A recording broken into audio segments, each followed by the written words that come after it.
Dearie me, Chloe. Whatever are we going to do with you?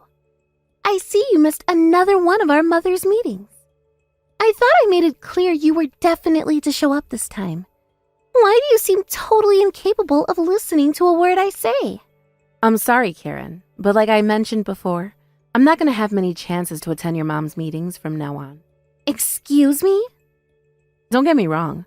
I'm really grateful for the invites, but I just started working full-time at a new company.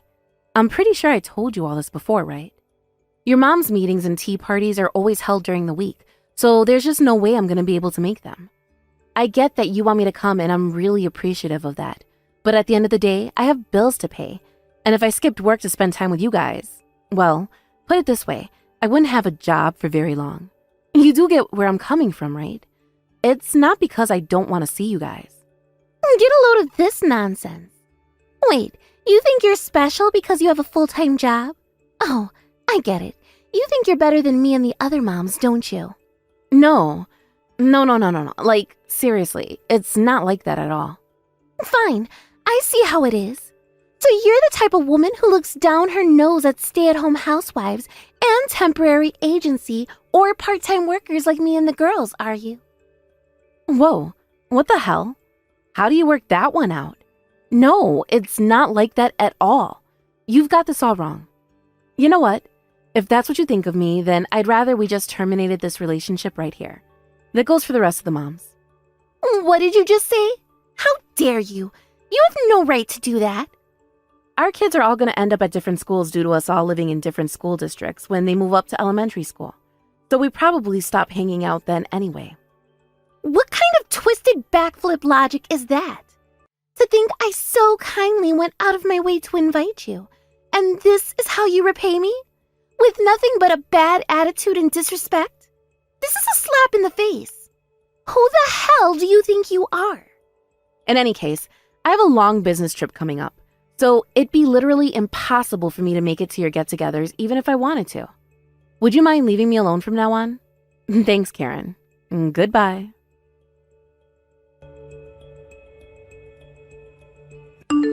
Hello, Chloe.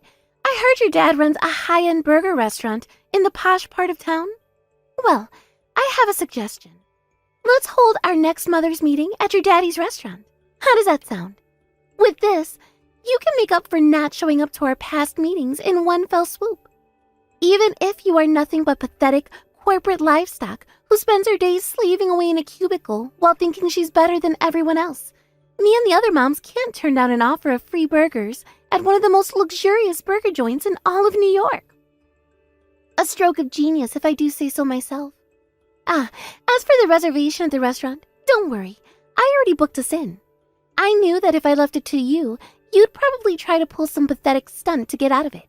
Oh, and by the way, it's tonight! I took the liberty of renting out the entire restaurant, so prepare for the luxury burger party of a lifetime. The reservation's at 6 p.m., so you better damn well show up this time. I invited a lot of people, so my reputation's on the line here.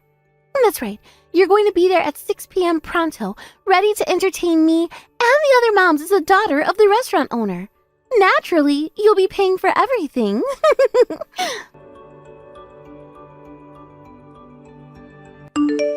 Hello, Chloe. It's already way past 6 p.m., but you're nowhere to be seen.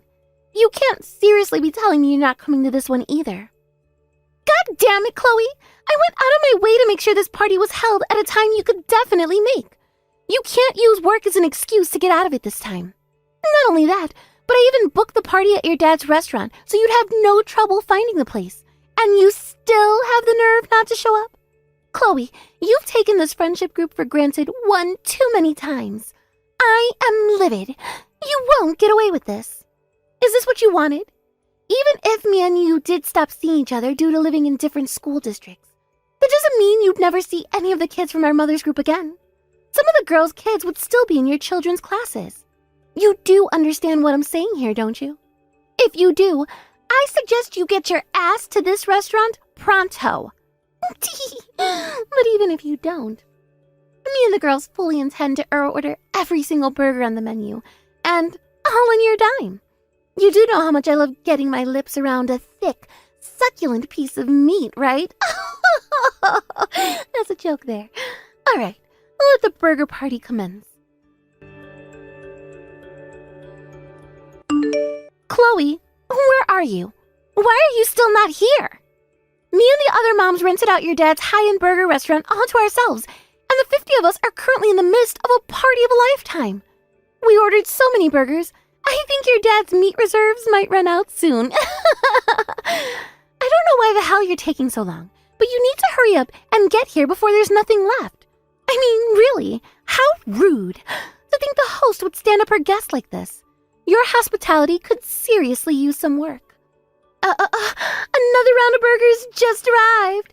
Now that gets my juices flowing.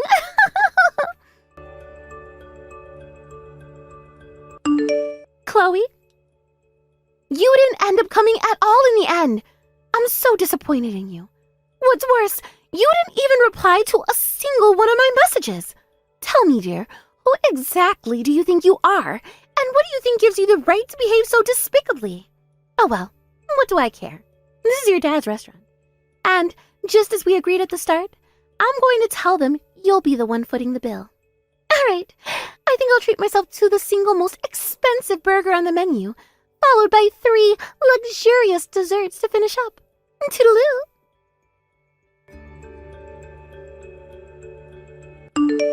Huh? What is this? Chloe, there you are. I was just about to message you. Won't you be a darling and talk some sense into the blockhead staff at your dad's restaurant? What are you talking about? You know, silly. You're going to pay for mine and the girls' magnificent burger party today, just like we agreed. The bill came out to $6,800, but I told the staff it was your treat. Be a dear and pass on the message to your dad so he can let them know, okay? $6,800? Well, there were 50 of us, not to mention all the hungry, crying children. It might sound like a lot, but it can't be helped given the circumstances. 50 people? Yep, I pulled out all the stops for this one. I invited my old friends from high school and told them they could bring their families. Then there's all 12 of my ex-boyfriends, their parents, and of course the usual girls from our mother's meetings and their children. I somehow feel like this is more than just a regular old mom's meeting. Forget that. Why didn't you tell your dad about this beforehand, even though we discussed it all in advance? All this trouble could have been avoided if you had just done your job. It's one thing not to show up at the party, but another to completely ignore all of your responsibilities. Do you realize how awkward you've made things for me? The staff are getting all worked up about the bill now because of your negligence.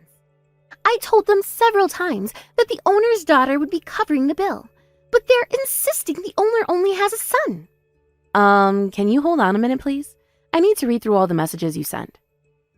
Huh? What the? You mean you haven't been reading them at all? You sent them all while I was on a long international flight, so there was no Wi-Fi, and my phone was turned off the whole time. When I turned it back on just now, it blew up with notifications. Wait, what? You were on a plane? Karen, I just got done reading through your messages. Fantastic. Do you understand now? In that case, you need to hurry up and explain the situation to Daddy restaurant owner as soon as possible. That high-end burger joint? Is it the one that's a few minutes walk away from the southern exit of Floppadoop Station? Yes. Are you kidding me? It's your own father's restaurant, you silly girl. Surely you don't need me to confirm the address. Whatever. Just hurry up and let them know what's going on so we can leave and put this ridiculous situation behind us. The owner of that burger joint isn't my dad. He's my ex-father-in-law. Huh? Your ex-father-in-law? Yes. The owner of that restaurant is my ex-husband's dad. Huh? Wait, I don't even... Your ex-husband's dad? Yep, we divorced half a year ago. Didn't I tell you? Part of the reason I stopped being able to come to the get-togethers as much was because I couldn't afford to get by as a stay-at-home housewife anymore, which is why I ended up finding full-time work. I'm pretty sure I did already tell you this. Wait, what? Are you serious?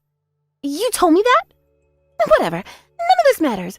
Father, father-in-law, ex-father-in-law, it's all the same in the end. You just need to give him a call, tell him you'll cover the bill, and make this all go away. You'll do that, won't you, darling? What? Pay the bill yourself. But you promised to cover everything for us. You should already know this, but at no point in the chat logs that I just went over did I make anything resembling a promise to cover the bill. Not even close. Well, this is all your fault for not checking your phone. If you had just read my messages, none of this would be happening. It's impossible to receive messages from 30,000 feet in the air, Karen. What do you think I am, a magician? Besides, even when I landed, I was so busy with the preparations for my business trip that I only used my work phone, which means I only just got around to turning my own phone back on. No matter how you look at it, there's no way any conversation that transpired between us could be interpreted as me consenting to pay a $6,800 bill at my ex-father-in-law's restaurant. No. Wait a second. There has to be some kind of arrangement we can come to here. Chloe, are you in a different country now? Yep. I'm in Canberra, Australia. Why? Liar! In any case, the reason I divorced my husband is because my in-laws were bullying me. You're dreaming if you seriously think I'd reach out to my scumbag ex-father-in-law over something this absurd. Then who's going to cover the $6,800 bill? I don't know. Pay it yourself? There's no way I can afford to do that. Well, how about you split it between everyone who showed up then? By my calculations, if there were 50 of you, assuming there were 10 children, that should come to about $170 per person. I doubt they'll be happy about it, but it sure as hell beats paying for everything yourself. I can't slap my friends in the face like that. I promised them all the whole thing would be free. Besides, everyone went home already. Oh, I see. Oh well, not my problem. What? Now, if you excuse me, I want to get a good night's sleep before tomorrow's business meeting. I won't be replying to your messages anymore. No, wait! We're not done here. What am I supposed to do now? Seriously, I'm screwed if you don't help me. God damn you, Chloe. Do you have any idea how much crap I had to go through over these last few days because of you? My friends who came to the party burst out laughing at me when I told them what happened. And now none of them are speaking to me. And it's all because of you. I mean, it's not like there's any lasting damage, because my husband paid the bill after a few carefully chosen words and a flutter of eyelashes. But still, you caused me a major pain in the ass. Mark my words, woman. I will be sending you a charge for that $6,800. So you better prepare yourself. You either pay or there'll be hell to pay. Do I make myself clear? Hey, Karen. I don't think this is the time to be making empty threats. Empty threats? Oh, believe me, you tragically deluded moron. You will be paying me. My dad says your husband's fired. Huh? Your dad? What are you talking about? Do you mean your real dad this time? Yep. Why would your real dad be involved now? Your husband works for Viral Cheesecakes, right? Wait, what? How do you know that? Because I work there too. And because my dad's the CEO. The CEO? Now, bearing that in mind, I have a question for you. Do you know how your husband managed to get a hold of the $6,800 he paid for the bill at the burger restaurant a few days ago? He told me he took it out of his savings from back when he was single. I see. So he didn't tell you the rest then? The rest? What's that supposed to mean? I guess I have no choice but to tell you myself. Don't worry, I have my dad's permission to discuss everything I'm about to tell you. What do you think your husband planned on doing after paying the bill? What do you mean? He tried to claim that $6,800 on company expenses. What? I'm sure even you understand that a party at a burger restaurant isn't an appropriate use of company expenses. When one of the employees in the accounting department realized what your husband was trying to do and reported him to HR, it occurred to them this might not be the first time he's misappropriated company expenses. Upon being summoned to a disciplinary meeting to explain himself, he confessed to everything. Your husband has been falsely claiming on company expenses for the last 2 years for things that don't even exist. What? Apparently, he tried to pull the wool over their eyes by mixing in the receipt from the burger joint in with a bunch of receipts from the business trip he went on last week. But with the amount of money being so outrageously high, obviously someone picked up on it. There's no way that your husband could have ended up with that receipt by accident. So the only reasonable explanation here is that the two of you were willfully attempting to defraud the company. Is that why you just said he's fired? The official investigation is still underway, which means the official announcement still hasn't been made. But this is textbook misappropriation of funds.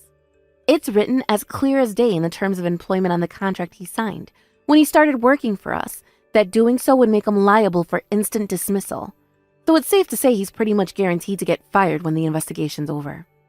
Oh my God! Is this really happening? This is bad! This is bad! This is bad! This is bad! Oh, what am I supposed to do now? Ugh. And why are you asking me? Because this was all your fault to begin with. Don't blame me, Karen. You're the only one responsible for this. What? I told you why I couldn't make it to the moms' meetings anymore. But you couldn't just take what I said at face value, could you? Your ego was so bruised, you went out of your way to try and get your own back on me by renting the most expensive burger joint in town to throw a party for your friends and forcing me to pay for it. I didn't make a single reply to your deranged slew of messages, but still, in spite of that, you somehow managed to convince yourself I promised to pay. Then, as an unforeseen circumstance of your shenanigans, your husband was found to be stealing from my dad's company. So go on, Karen, tell me, which part of the story includes me doing anything wrong? Because you stopped coming to our friendly get-togethers. How many times do I have to tell you? I already told you why I couldn't make it anymore. Well, it was still your fault. We're just going around in circles now. I'm done with this conversation. No, wait, Chloe, please, you have to help me. I'm screwed. Not my problem. I'm pretty busy myself, you know. Your husband revealed some glaring flaws in our security procedures, so me and the rest of the executives at Viral Cheesecakes have to strengthen our systems to make sure nothing like this ever happens again. So what? What's your point? My point is that I don't have any time to waste on the likes of you. What? Goodbye, Karen.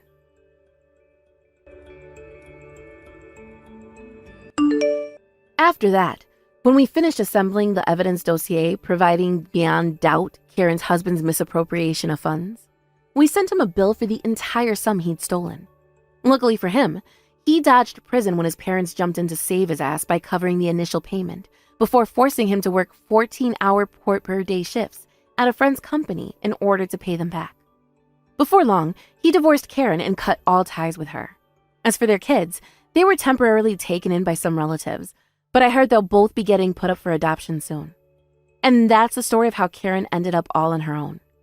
Rumor has it that her parents pulled a vanishing act in the middle of the night 10 years ago to escape the hell that was living in the same house as their argumentative bitch queen of a daughter.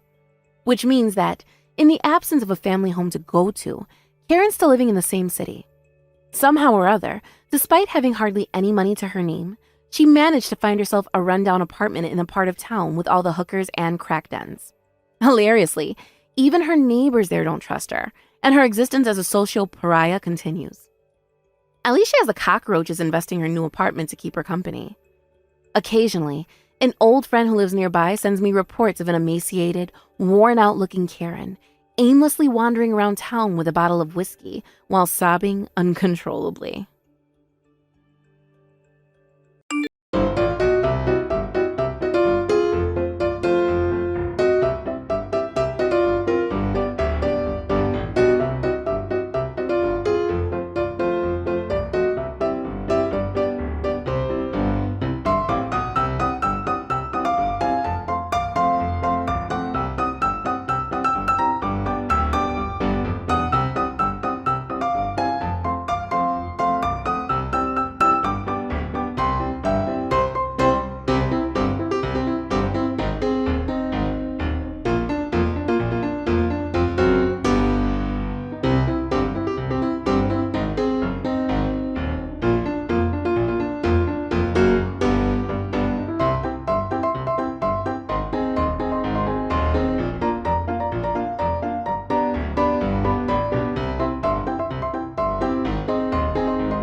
Yeah, but seriously, what is this?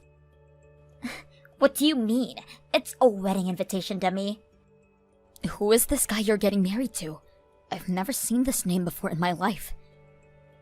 You're not fooling anyone, as if you'd forget your own boyfriend's name. Boyfriend? You thought you could hide him from me? Well, you thought wrong. You should have seen this coming. You started dating him right after I stole your fiancé from you, and then I got your new boyfriend in bed with me just as fast. So seriously, you can quit your pretending. I know everything. What are you talking about, Penny?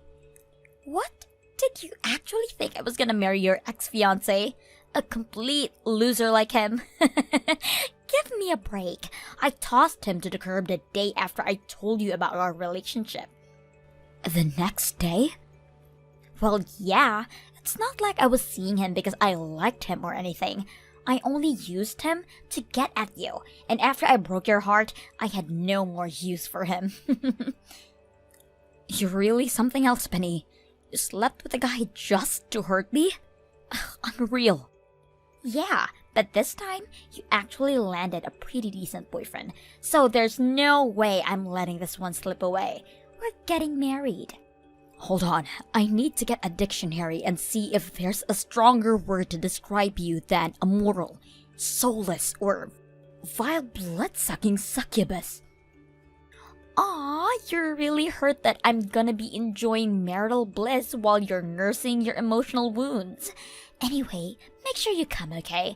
I really want you to be there. Not a chance in hell. What? You're not gonna come to your old little sister's wedding? What kind of sister are you? How could you be so cold? Do you really not see how painfully ironic it is that you're saying that to me right now? You slept with a man just to hurt my feelings. Yeah, but you deserve that, so... Whatever. I'm not coming to your wedding, Penny. Come on! Why not? His parents were so disappointed when you weren't there when I introduced him to Mom and Dad. You should have seen them. If it wasn't for the fact that I stole him from you, I would have just told them that you were dead or that I was an only child. But unfortunately, that option wasn't available to me. Why don't you just tell them that we're not on speaking terms? That would be actually telling the truth. I couldn't do that. They might start asking questions. What's the matter? You don't want your future in-laws to see what a home-wrecking harpy you are? What's that for? Nothing. I just have a really, really bad feeling about this. So yeah, I'm definitely not coming to your wedding. Hey, what's that supposed to mean? Bye, Penny. Hey there, Mackenzie. Tomorrow's the big day. I'm so excited. Huh? I'm getting married to your boyfriend tomorrow, remember?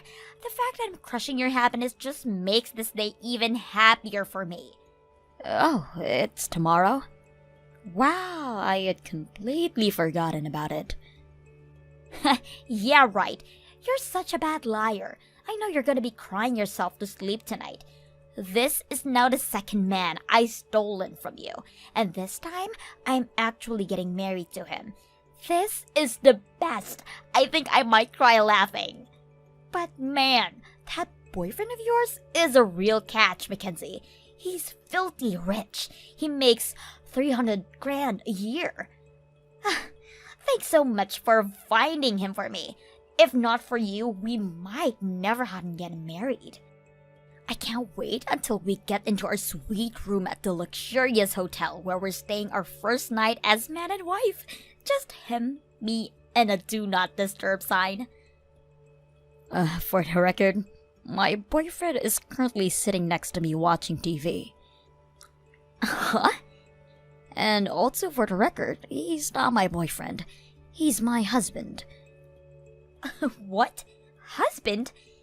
You met a new man and married him already?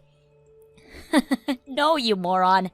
Unlike a particular someone I know, I have too high of a moral standard to go out banging a different guy every day of the week. Then what the hell is going on? I already stole your fiance and your boyfriend, but now you're suddenly married? If you're just trying to ruin my wedding by lying to me that you're actually happy, then that is really low. I'm not lying, Penny. Then start explaining why the hell you're married right now. Well, long story short, you made a very, very big mistake, Penny. What mistake? Start making sense.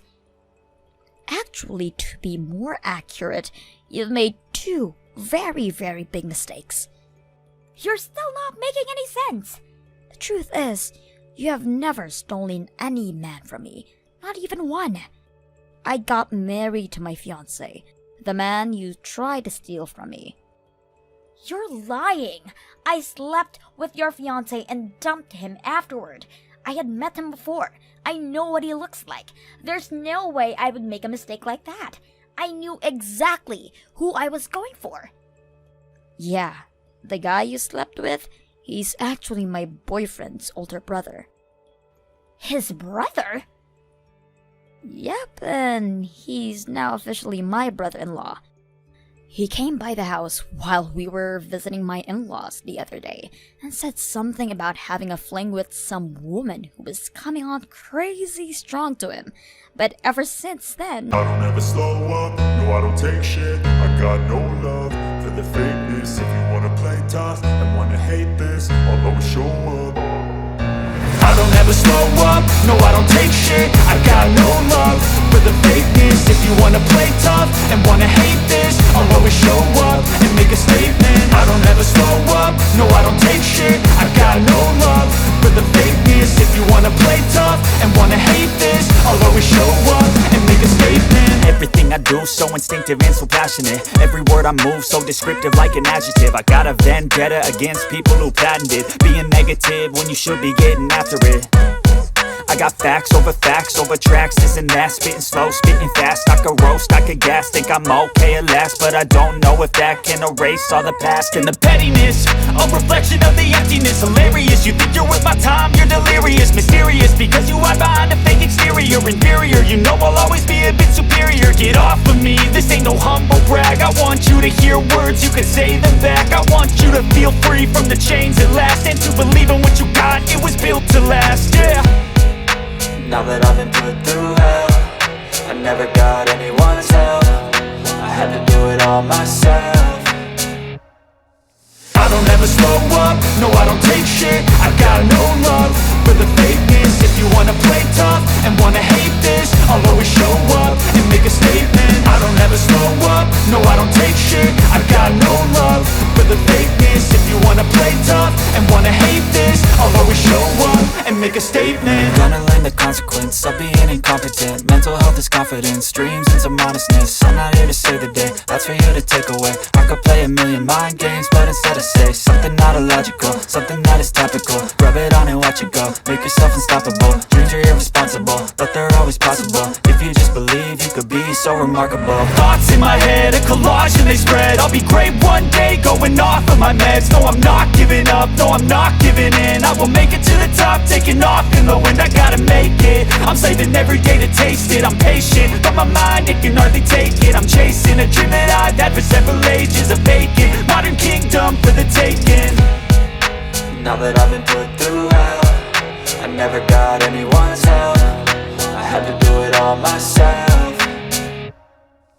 I don't ever slow up, no I don't take shit. I got no love for the fakeness. If you wanna play tough and wanna hate this, I'll always show up and make a statement. I don't ever slow up, no I don't take shit. I got no love for the fakeness. If you wanna play tough and wanna hate this, I'll always show up and make a statement. I don't ever slow up, no I don't take shit. I got no love for the fakeness. If you wanna play tough and wanna hate this, I'll always show up.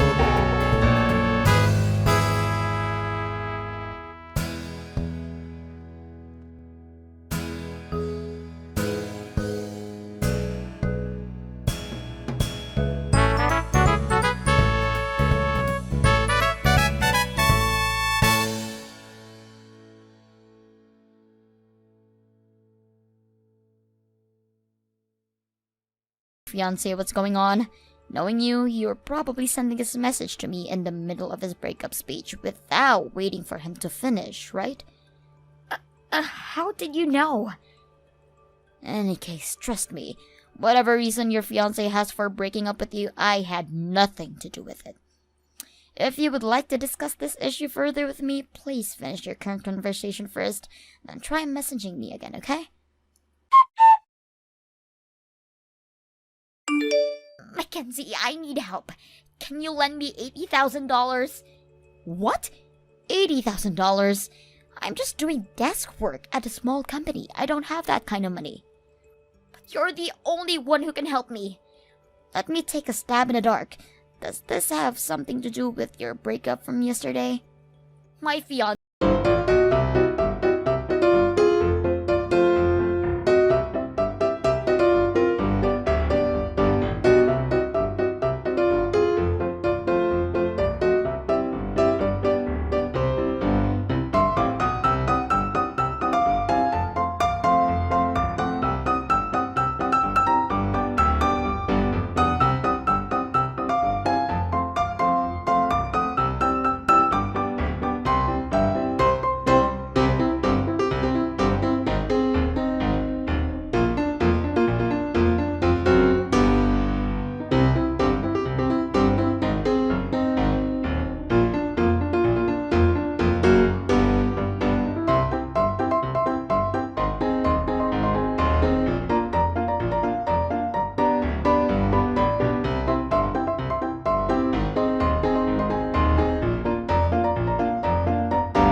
Pretty confident that she could make this dream a reality.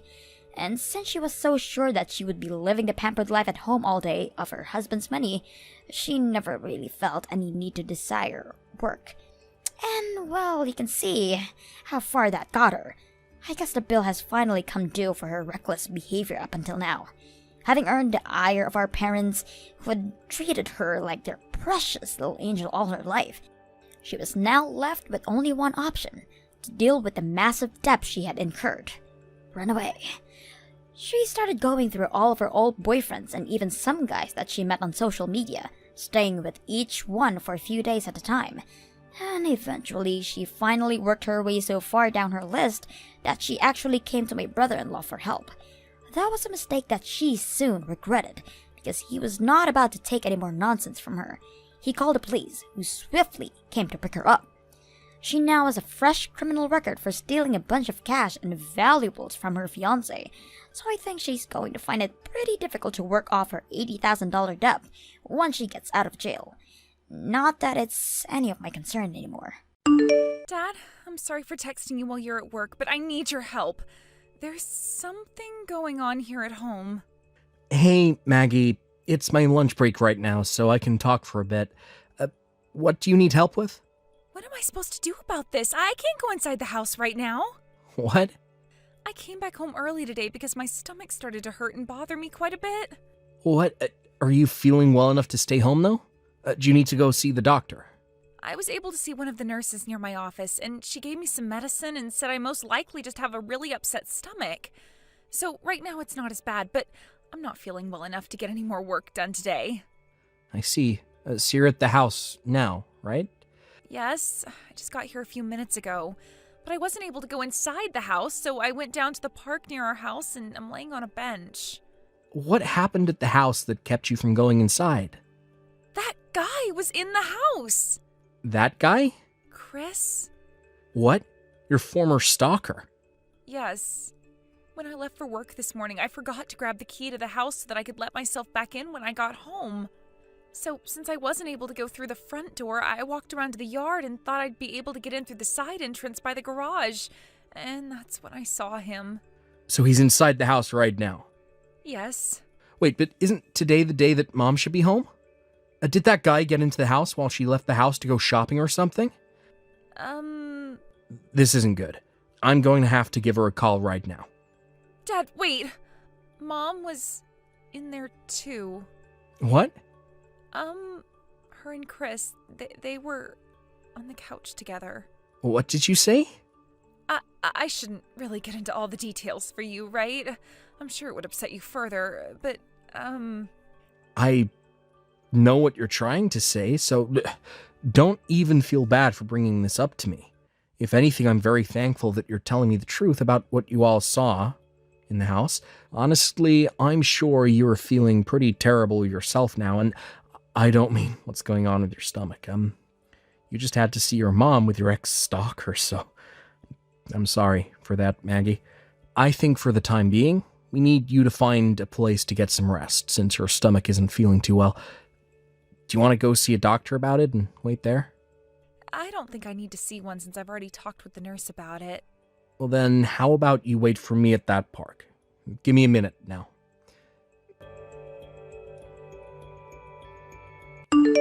Maggie? I had a talk over the phone with one of the managers at the cafe down the street from that park you're at. I told him what's going on, and he said that you can go relax in the cafe for a bit if you need to. At the cafe? Why did you call there? One of the managers, honestly, the owner and his wife, they both went to school with me in middle school. Their house is behind the cafe, and they said they'd be fine having you come to their cafe, and even going in and taking a nap in their house. I also had a talk with my boss about what's going on, and I'll get the rest of today off to come home. So could you please go to the cafe and wait for me? All right, I'll start heading there now. Thank you, Dad.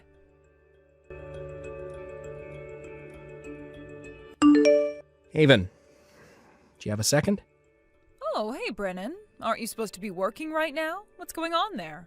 Right now I'm on my afternoon break, well, I was just told before taking this break that I'm needed at another office out of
things short for tonight. Why? Well, I have a friend of mine coming over here shortly. Oh. That's pretty rare for you to do. I'd been texting her about how for a little while I'd be home all alone because you both are out of state, and so she said she'd come over and keep me company. She's even planning on staying the night tonight. I'll have her stay in the guest room since that's the only clean room in the house right now. But anyway, when she gets here, I won't really be able to talk much. Understood. Have fun with your friend then. I will. Good night. Good night. Dad, the camera I placed in your bedroom just caught some video of Mom and Chris together in bed. For a bit there, she was looking at her phone, so I'm assuming that was when you were texting her? That was me. I just wanted to let her know that you and I made it to the hotel. Thanks for telling me about that. It's so crazy how far technology has advanced. Are you still watching them now? A little. Well, I'm done talking with her tonight, and I'm sure we both know what she's going to be doing in that bed with him. So you can stop watching now and let the camera record. Good point. They've already started making out, so I'm not sticking around for this nasty crap anymore. Maggie? I just stopped by my lawyer's office and picked up some more evidence he helped find. Oh, alright, good. From here on out, I think it would be best for you to lay low, let me handle all the legal stuff. Wait, why should I stay out of it? Because the person I'm going to have to deal with besides your mom is that stalker of yours. Ex-stalker, I mean. And from what the lawyer and his private detective were able to find for us, he is still actively trying to find out where you go and look through all your social media accounts. What? Honestly, I'm happy that you and I have been out of the state so many times these past few months. Yeah, thank goodness. I don't want him finding any more about you than he already has. So let me and my lawyer handle the rest of this. You can go ahead and get going. All right? Dad, will do. Good luck with finishing what we've started. Haven, can we have a little chat? Oh, hi, Brennan. Are you texting me to tell me about how you've made it back to that hotel again? Not this time. This time I have something a little more in-depth to talk about, so I hope you have some time right now. What? Something more in depth? What? Is right now not the best time for you? I'm afraid so. Right now I'm in the bathtub relaxing, so can we talk about all of that later? Well, I knew you would be taking your phone with you into the bathtub. It's not like my arms and head are in the water or anything, so what's wrong with me having my phone in here? It's waterproof anyway. When I get out of the tub and am dried off, I'll text you back, all right? Just give me a little bit longer. I can't. I'm sorry, but that is not going to happen this time. What? Now why can't you just wait a little while? You don't have anything going on over at the hotel right now, do you? Sorry for bothering you while you're in the tub with another man, but I'm gonna need a settlement from the both of you, so please get on that for me. What? Come on now, why would you say something like that to me? I'm at home all by myself and you're talking about there being another man here? Are you suspecting me of cheating on you right now or something? Don't do something like this, Brennan. You know better than to think your wife would ever do that to you. I have a witness's account of what was seen. What? And to gather more evidence based on what the witness had seen, a camera was placed in our bedroom. A camera? I also went and got in touch with a lawyer who hired a private investigator for me, and What? from what they were able to find for us, I've had to think about nonstop for days now. It's all gut-wrenching to think about, and I almost feel like I have appendicitis now. So you found out? That man you're currently sitting in the bathtub with just so happens to be the same man that was stalking our daughter very often 2 years ago. Chris, right? What? We both had thought that after the first time I talked with him about what he was doing and told him to knock it off, things would be over with. What are you doing, Haven? Don't even try to act dumb about this all now. Start talking to me like everything has already been found out, because that's the reality of things right now. Okay. 2 years ago, when we started to confront Chris for stalking Maggie, I fell in love with him. And, well, he sort of noticed that I began to have those feelings for him. And? Brennan, if you can promise me that you and I will get a divorce, I will leave you alone forever and marry Chris next. And I'll let you see Maggie sometimes, and you and I will never have to see or talk to one another again. How does that sound? This is exactly what my lawyer and the investigator said would happen. It's crazy how good those two are at their jobs. I never wanted to think that my wife, of all people, would start to cheat on me with the man that caused our daughter so many scares. I'm in disbelief right now. You're not mother to Maggie. But... Don't you even think of telling me there was no other choice. I'm not going to take that kind of answer from you after this. Oh, but Brennan...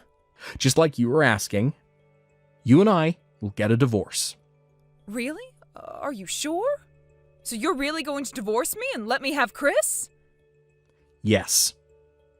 Well, then that means I can be with Chris forever now. However, Maggie will come with me, and you will never get to see or talk with her again. What? You thought that you'd just get to keep her around you? Who in their right mind would want to keep calling someone their family when they're getting married to the creep that stalked them? You know dang well that she wants nothing to do with either of you two now. But everyone's always told me that in a divorce, it's always the mother that gets to keep her kids. What are you going on about, Haven? Maggie is over 18 years old now. She's an adult now, and her own person. What? The only time things like parental custody would ever be a problem in a divorce is if the kids are still younger than 18. Maggie is in her 20s now, and has the freedom to go wherever she wants and be with whoever she wants. But hold on. But Chris is a really good-looking man, and he has a lot of money. If you think about those two things together, of course Maggie will want to see us. Huh? You think that Chris has money? Back when we found out he'd been stalking Maggie for so long, you told him he had to pay a small settlement so that you wouldn't call the police on him, right? And he paid that off in one payment. That was quite a bit of money you ended up asking him for, so the fact that he was able to hand you the money right then and there means he has to be rich. While our daughter had been in distress, who the hell were you worried about? It's not my fault that I just so happened to fall in love with another man at that time. Love is a thing that nobody truly understands. That's not what I'm talking about. You want to know where that money came from? It came from his father, who happens to be a business owner. He owns a construction company that is doing very well and brings in a lot of money for him. What? And guess what? After what happened then, his mom and dad both disowned him and told him his chances of ever getting the company were zero. And so for the past 2 years, he's been doing very ethically questionable and downright illegal jobs for people trying to make some cash. To those of us who know a thing or two about these kind of people, we call them lowlives. And normally I don't mean that in a derogatory way, but in his case, he is a terrible person. What? Are you sure about that? How about you ask your boyfriend, who is sitting right there next to you? Although I'm sure as of right now he doesn't have the patience to sit around and tell you the truth. Huh? What do you mean? Right now, my parents, and your parents, along with Chris's parents and my lawyer, What? they're all sitting outside the house right now, and will be letting themselves in. Wait! What? Are you still trying to relax in the tub? Get your clothes on, and go downstairs right now.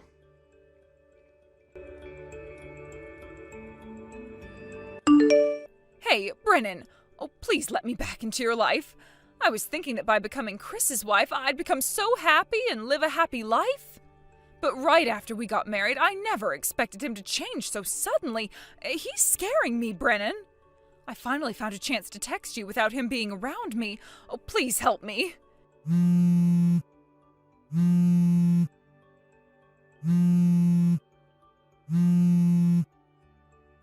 Help me, Brennan, please.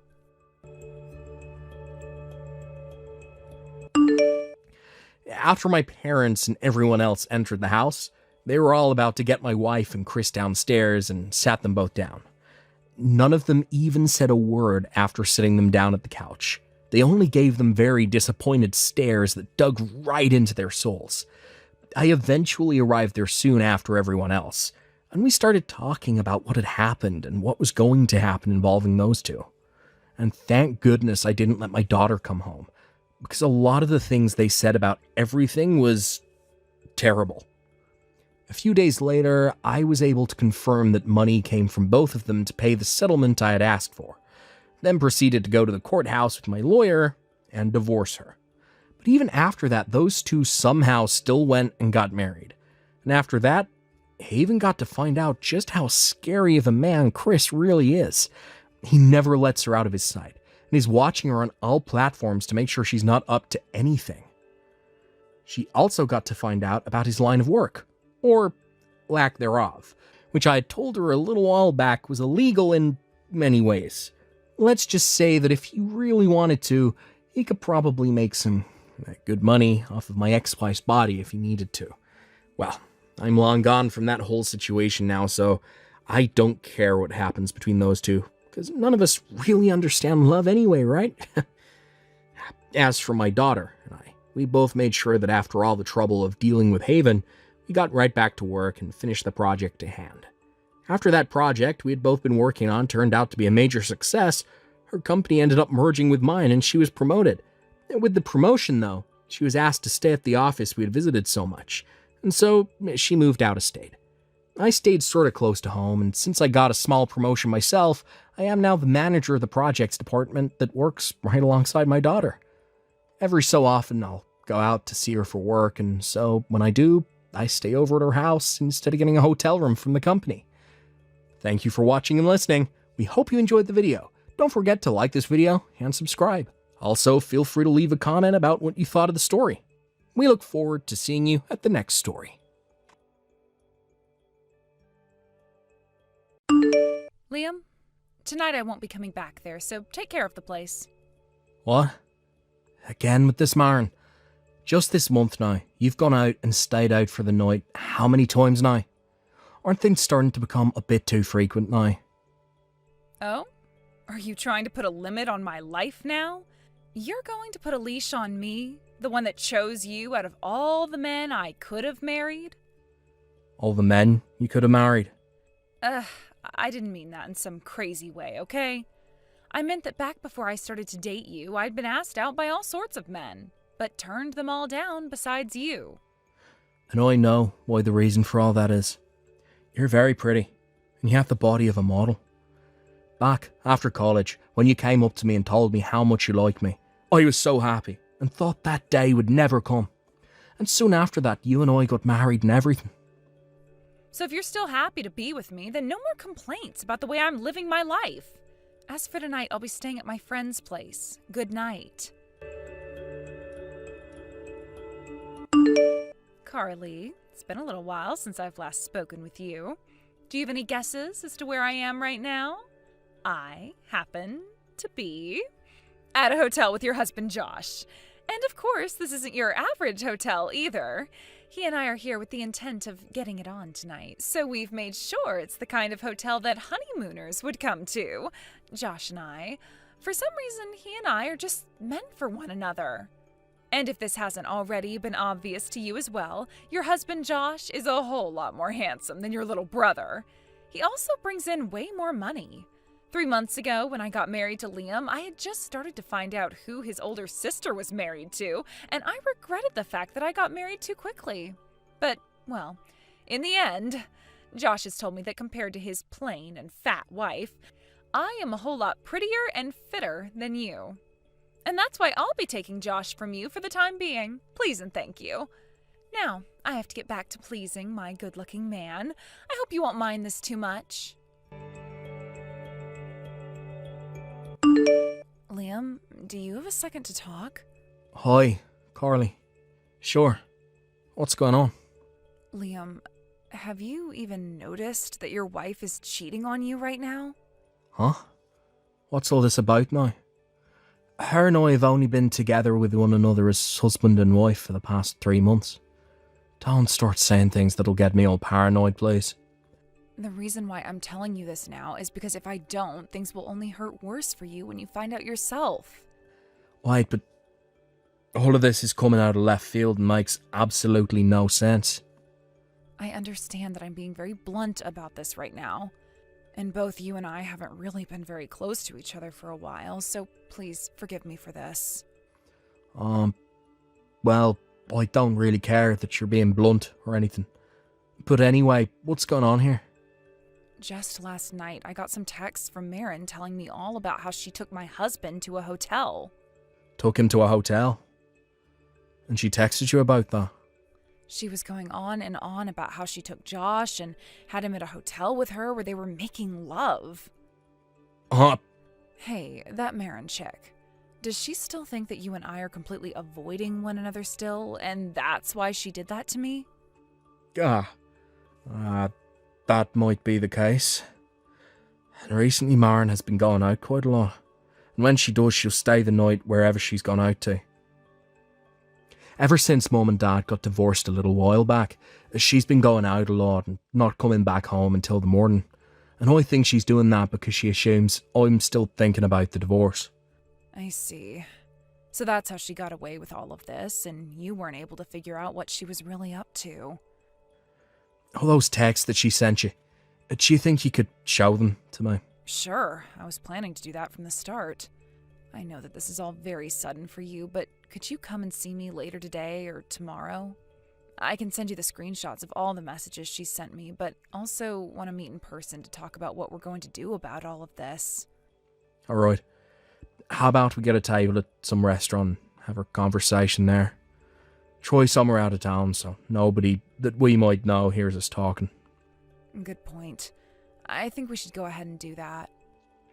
Then I'm going to hit up one of my old friends that runs a restaurant out in the countryside, see if he can get us a table. He's still very close to me, so he'd never talk about anything he overhears from us. I'll make sure to send you the time and everything, and we can meet at later. Sounds good. Thank you, Liam. Carly, this is about my love life with your husband Josh and all. I've noticed that you never ever replied any of my texts about us, but you are reading these as I can see the messages being left unread. How can a fatty like you be allowed to ghost me like that? You actually think you have the right to do something like that? The only people that are allowed to ghost others are beautiful women like me when we're trying to sift around for the right.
doesn't mean a thing to me anyway. So please don't worry about her and I, and just focus on that divorce now. You can leave the thought of your fat and ugly sister be. Marn, you went and sent my older sister all kinds of texts about how you'd been stealing him from her, right? When she saw all of that, she started to talk with some lawyers and have you both investigated by them. And of course, she had the results of said investigation shown to me as well. We both know about how the moment you married me, you started to have a secret relationship with Josh. Hold on a second. I'll ask you this one more time, but you and your sister aren't close to one another, right? You had told me all about that before, right? That's true. But things have started to get better recently. What? You know about how my parents got divorced a little while back, right? Well, back when that divorce took place, my parents were able to have a talk with her about what all happened between her and them, and what made her so upset. And well, I was just as upset with my parents about a lot of things. When her and I got to talking about our relationships to them, we learned just how similarly the both of us had felt. And during that whole time, being together with our parents, we had wanted to be close to one another, but were sure that we were hated by the other. What? But after learning the truth about our feelings from one another, we became pretty close again. What the heck? I never heard anything about that all happening between you two.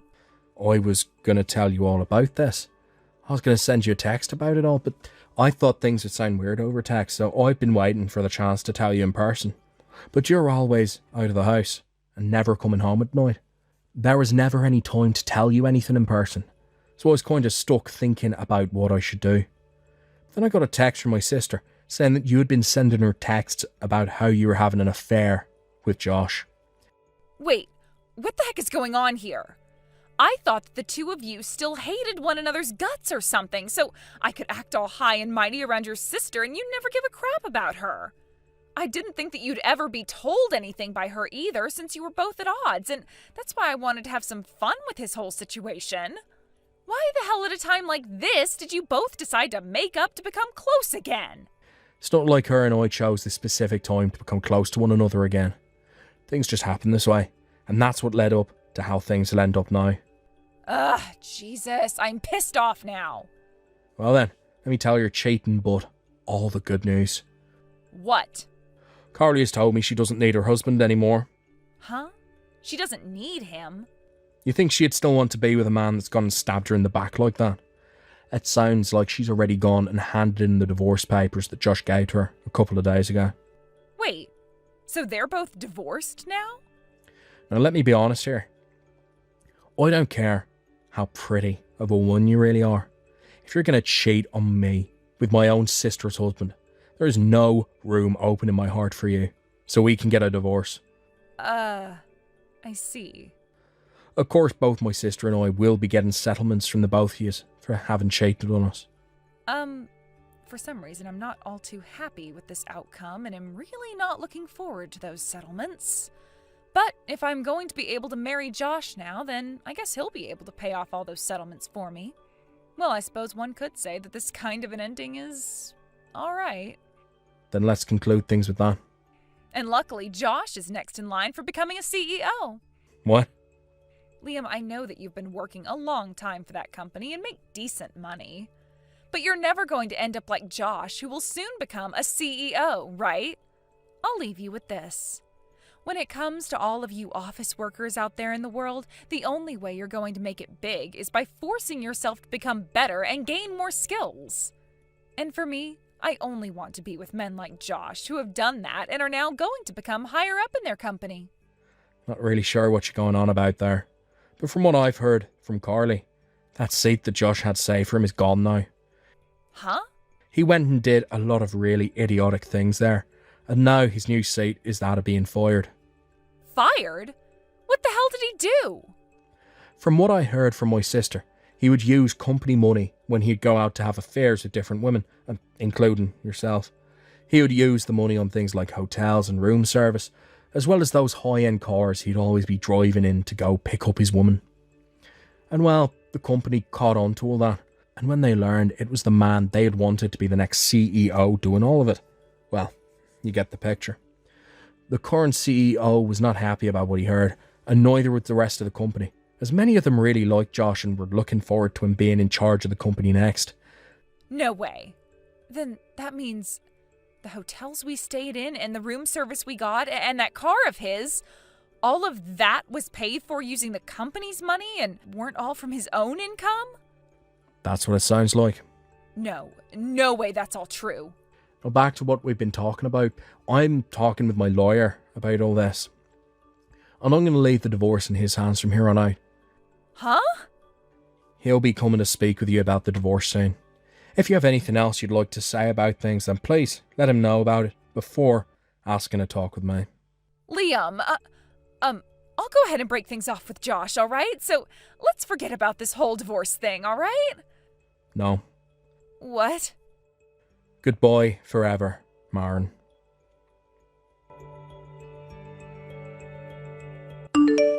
A little bit after that, my lawyer was able to confirm that both Maren and Josh would be paying me a settlement in one lump payment, and then from there we were able to get our divorce. Josh made sure to pay my sister and I right away, and after that we never really heard much about it again, besides that he lost his job already and would most likely be moving out of state. Apparently things between him and Maren had really fallen off in those few days, between the divorces and him paying the money, so they weren't even talking to one another anymore. From there, I went and spoke with my higher-ups, and they made sure to contact another branch of the company and had me transferred away from here. My older sister went ahead and did the same thing as me, and luckily enough we both ended up in the same relative area after the transfers. Right now the both of us are starting to enjoy a lot more things together as brother and sister, while also not forcing a good relationship to happen all that much. While my sister and I have been enjoying things away from the town we used to live in, I received some word about what my ex tried to do.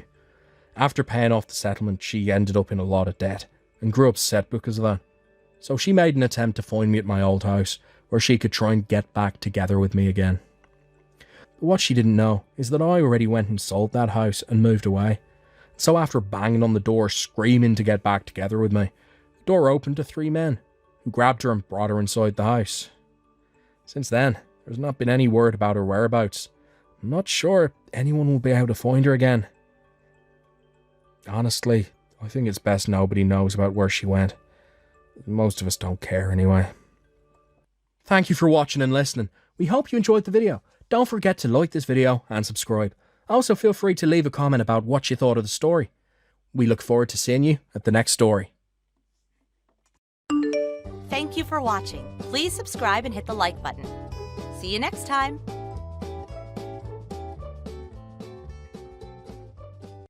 Good evening, Dad. Are you still at work?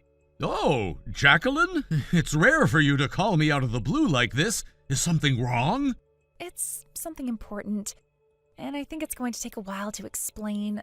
So if now's not the time to talk, I can wait until later, I guess. Actually, I just got home, so I have time. Go ahead, tell me what's on your mind. I think this might really shock you. I don't know how to say this, and I don't want to upset you, but I have to tell you. Jacqueline, just tell me. Whatever it is, I'd rather hear it from you. Mom, I think she's having an affair. What? Jill is cheating? I didn't want to believe it either, but I've seen the proof with my own eyes. She's been bringing a man into our house, and they've been doing things. Hold on, just wait a second. Dad, I don't even know where to start. This whole thing makes me sick. I've been holding this in for so long, and I don't know what to do anymore. Jacqueline, take a deep breath. I need you to explain everything carefully. I know this must be hard for you, but let's go step by step. Can you do that for me? I can't wrap my head around it. Mom's always had such an easy life ever since she married you. You've given her everything. Financial stability, a comfortable home, security, peace of mind. She used to constantly stress about money, but after she married you, all of that disappeared. She doesn't even need to work, but she chose to do that part-time job just to pass the time. Because of you, I was able to go to university. I wouldn't have had that chance if you hadn't been there for us. Jacqueline! I've always been grateful for everything you've done. You're the best father I could have ever asked for.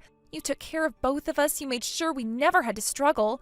And despite all that, she still turned around and did this to you. How could she? How could she betray you like this? Let's go through this carefully.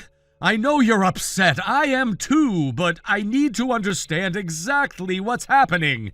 Can I ask you a few questions? Oh, yeah, of course. First, do you know who this guy is? I think he's a university student. He works part-time at Mom's job.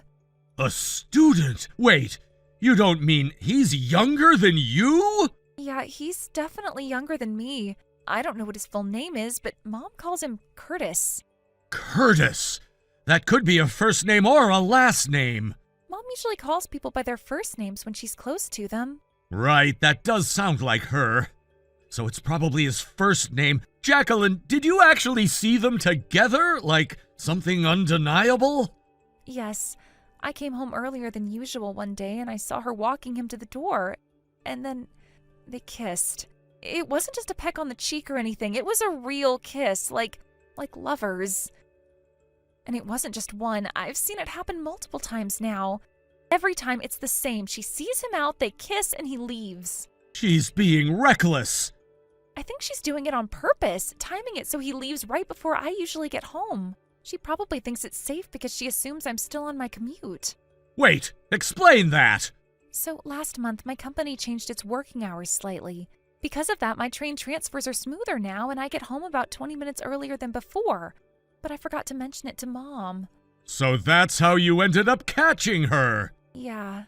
That must have been awful, seeing your own mother like that. I can't even imagine how you must feel. Honestly, it makes me sick. I can't even look at her the same way anymore. It's bad enough that she's cheating in the first place, but with someone that much younger?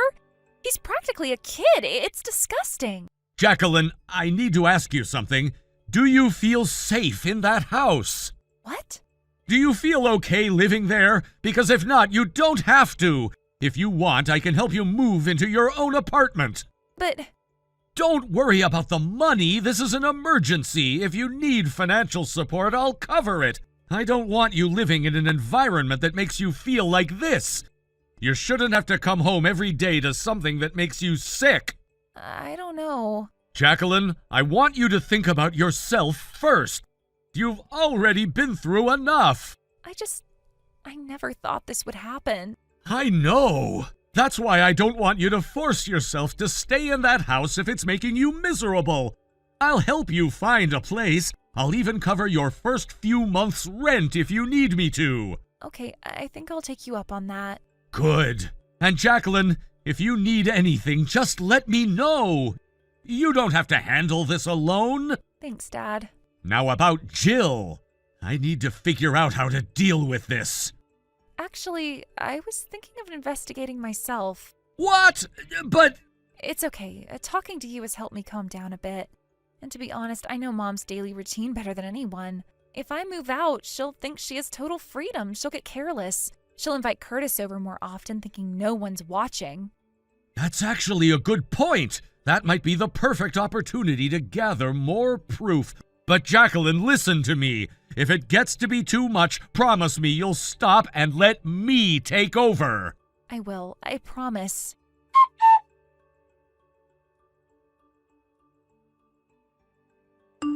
Jill, can I talk to you for a second? Oh, what's up? I've been thinking.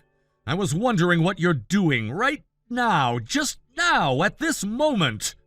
That's a strange question to ask. I can't remember the last time you reached out just to ask about something like that. It's always been about something specific. Is something wrong? Yeah, no, I mean, I'm sorry, I didn't mean to sound strange. It's just things have been crazy lately. Work, life, everything's been spinning out of control. I've just been trying to catch my breath. I finally feel like I can manage things again, and so here I am, checking in on you, I guess. Oh, I see. Well, it sounds like you've had a lot on your plate. Work getting to you, huh? Yeah, work's been more demanding than usual, but it's not just that. It's other things too. Personal stuff. It feels like everything's been piling up all at once, you know? It's like I'm juggling so many things, and I've just been trying to keep it all together. Personal stuff? What do you mean? Is it something to do with Jacqueline? Well, In a way, yeah, but also just everything. When you're living alone, you don't realize how much you have to handle by yourself until it's all on your shoulders, and sometimes it's a lot harder than I thought it would be. But I'm dealing with it, you know? Yeah, I guess. You've got a point. I've been thinking a lot about Jacqueline lately, too. It's like I didn't even realize how much she was doing on her own either. She's never really asked for help, and I just didn't notice, but I suppose we're both kind of in the same boat now. Living apart, it's not as simple as we thought it would be, is it? But Jacqueline still comes home on weekends, right? She's not completely alone. True, she comes by every now and then. She lives close enough, just the next station over, so it's not a big deal. She still picks up things from here and there, you know, little stuff like clothes or whatever. She does that pretty often. In fact, she stops by, takes something, and leaves just as quickly. I guess, in the end, even though she's living on her own, we're still connected in a way. But it's funny, she never stays for long. She never really stays anywhere, does she? Yeah, that's true. But do you know why she started living on her own? Why now, all of a sudden? Well, it's probably because she started working, right? She probably thought it was time to finally be independent, to do things for herself without anyone around to help. She's at that age now, after all. It's just a natural part of growing up, I guess. Yeah, I think you're right. But there's something else to it, too. At least I think there is. It's like, you know how you can feel like you're standing on your own, like you're doing all right, but then it's like you're waiting for something, waiting for someone to come along and sweep you up again. It's like if you don't make that break, if you don't truly cut those strings, you could just get caught up in the same old cycles. And that's why Jacqueline needed this. She needed to break free. I don't know if you get what I mean. I think I do. It's like a little deeper than just moving out. She probably realized without that space she could end up being pulled back into all that drama.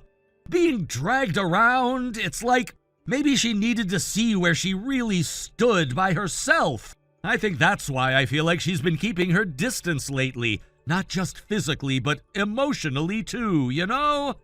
Wait, are you implying something here?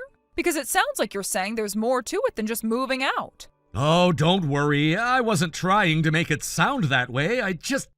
I'm thinking about things, that's all. But if you think about it, you've been kind of distant too, haven't you? You've been living alone for a while, and it's obvious we haven't really had the chance to talk. Really talk like we used to.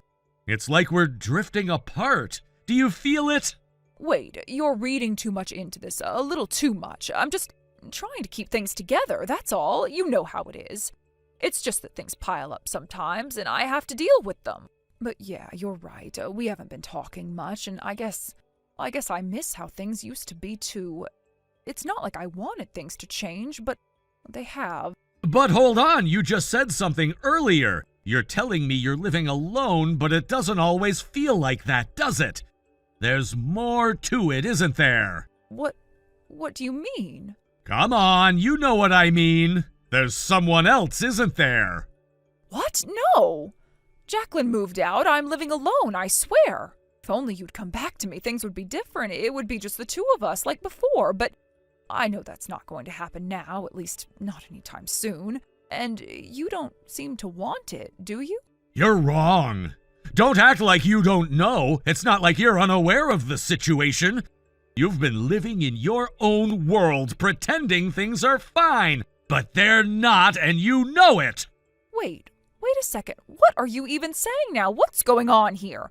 This doesn't make sense. I don't get it. It doesn't make sense, huh?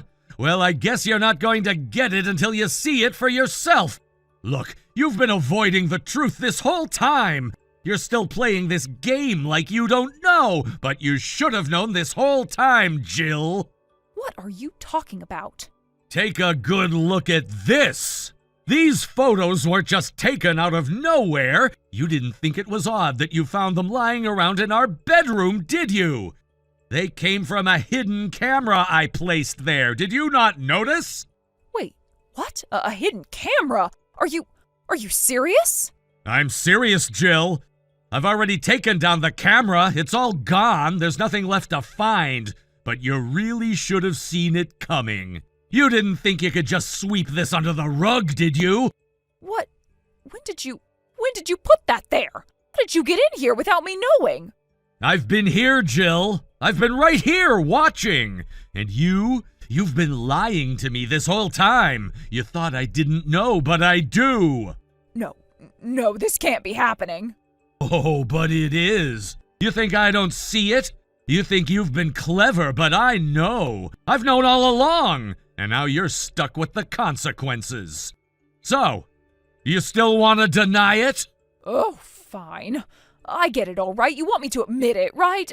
So here it is. That guy, he's my boyfriend. His name is Carter Curtis. He's 20 years old, my most beloved person.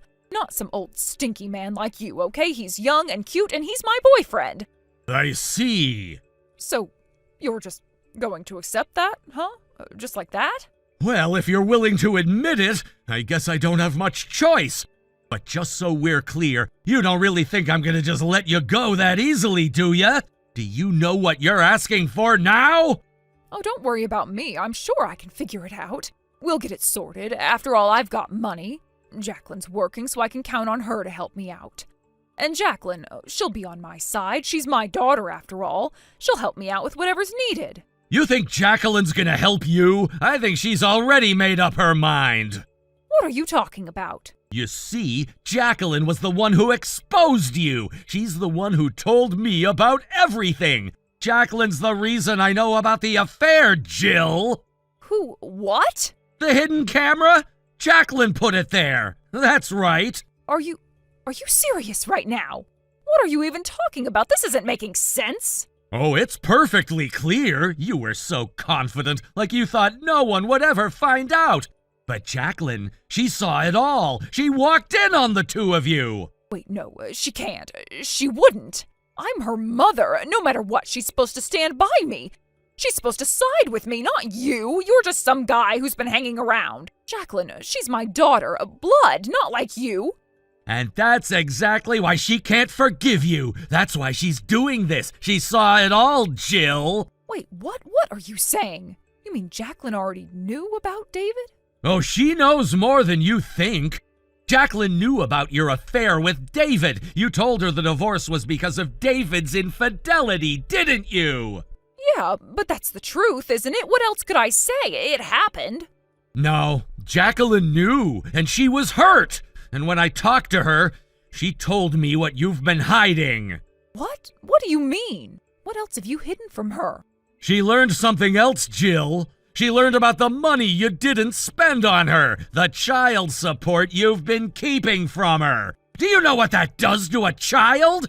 Do you know what you've been doing? What are you talking about? I never kept it from her. You don't understand. I understand more than you think. Jacqueline went to see David recently. No way. You're lying. She doesn't even know where he is. Actually, someone told her. A relative. Someone she was still in contact with. Someone sent her updates, even sent her New Year's cards. Who told her? I don't know. But what I do know is that Jacqueline found out what you've been doing.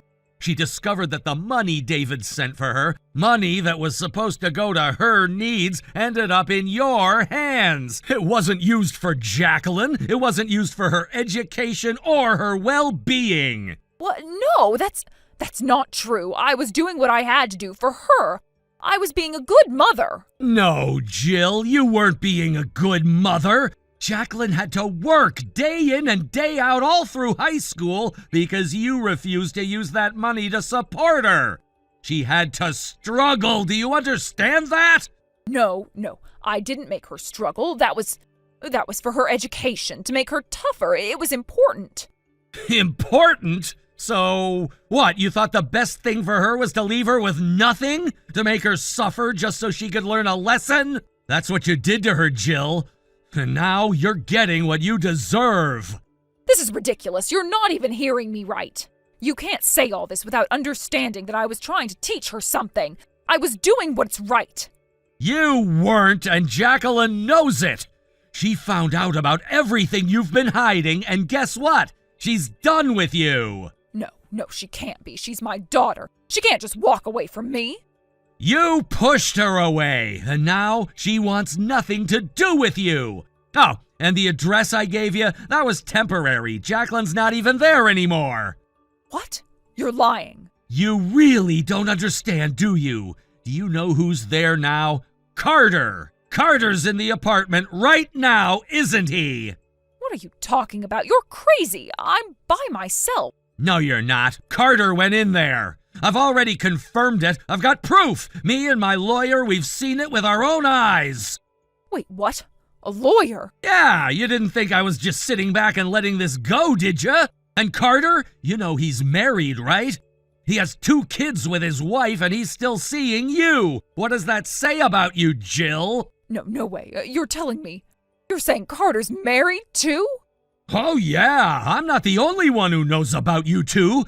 Carter's wife knows as well. She's gonna be pursuing legal action too.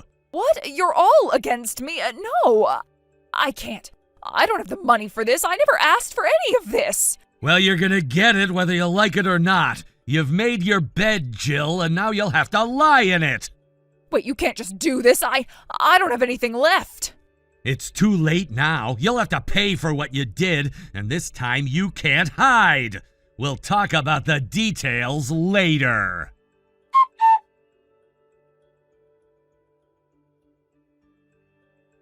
As I approached the door to my house, I heard the familiar sound of the lock clicking shut. It was as if the universe was reminding me just how determined she was to resist. The audacity of it all, this pathetic refusal to admit defeat, was truly something to behold.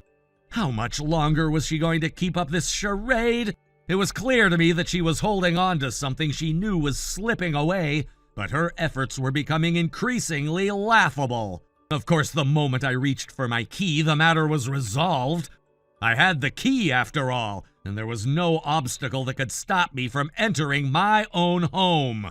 As the door swung open effortlessly, I couldn't help but feel a slight sense of triumph. This was my house, not hers, and despite all her efforts to hold on to what wasn't here anymore, reality had a way of putting things back in place. Inside the house, things were quieter than usual. I knew she'd been trying to avoid any confrontation, hiding away like a child caught doing something wrong. She had no one to lean on now, no one to protect her from the consequences of her actions. For all the strength she had tried to project, it was all unraveling now. The facade was cracking, and she could no longer pretend like everything was fine. The first thing I noticed as soon as I stepped into the living room was the absence of Carter, her so-called lover. His presence in this house had always been a thorn in my side, but now that thorn was gone. As I had anticipated, he had already made his exit. He'd been quick to make the decision to divorce. It wasn't surprising, really. The moment I heard that he'd been seeing someone else while still married, I knew he'd fold under the pressure. He had been nothing more than a coward, hiding behind the illusion of a glamorous relationship, only to find himself in the crosshairs of a woman who would tear him apart without hesitation. Carter had always relied on his wife, a well-established woman with a successful career. She had been the one supporting him financially, giving him the freedom to play around and indulge in whatever whims he had. But that came with a price.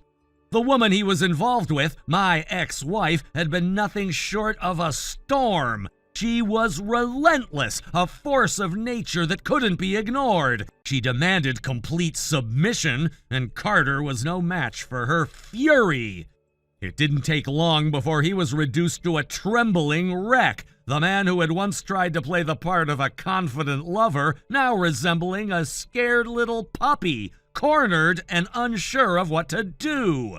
As for Jill, his wife, the situation was even more complicated. Her world was crumbling, and she was starting to realize the weight of her choices. She had been completely blindsided by Carter's affair, and now, as if the universe had decided to throw in another twist for good measure, she was left without anyone to rely on. Her own daughter, unable to forgive the betrayal, had severed ties with her, and that left Jill in an even worse position than she had imagined. Her social standing, her support system, everything was falling apart piece by piece. Now, with the divorce finalized, Jill found herself alone. She had no one left to help her and no one to turn to for support. This is what happens when you betray the people who care about you. Jill, in her desperation, had nowhere to go but to me. I could see it in her eyes, the panic. It was clear that she hadn't thought through the consequences of her actions.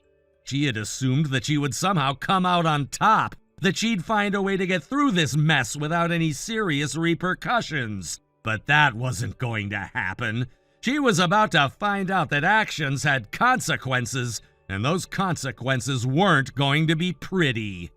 As she begged, as she pleaded for me to help her, I remained unmoved. It wasn't about being cold or unforgiving. It was about understanding that there was no easy way out of this. She had taken everything she could from me, from our family, and now there was nothing left to offer.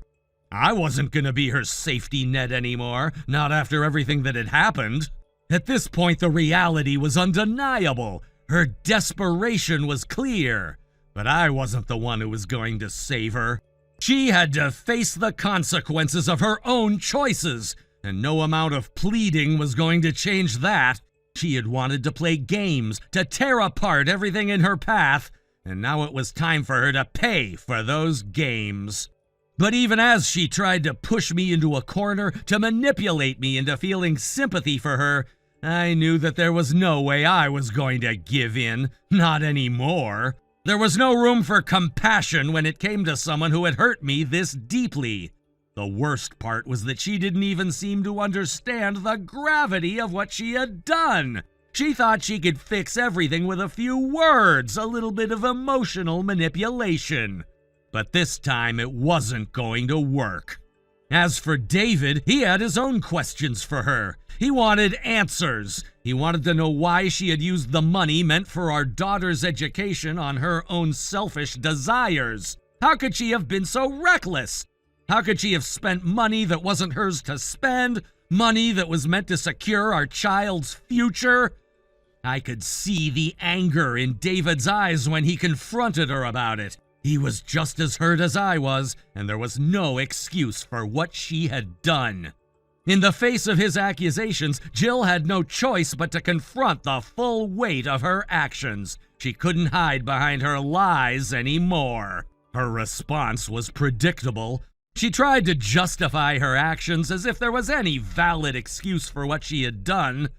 But the truth was clear. She had been selfish. She had been so consumed by her own desires that she lost sight of what really mattered. Now, as a result of her own mistakes, she was forced to pay the price. Jill's world was collapsing around her. The divorce settlement was brutal. She was forced to pay a substantial amount in alimony, and to add to her troubles, the money she owed for the child support was piling up. She was barely keeping it together, working from dawn till dusk just to pay off the debts she had accumulated. The days were long and exhausting for her, and she had no one to lean on.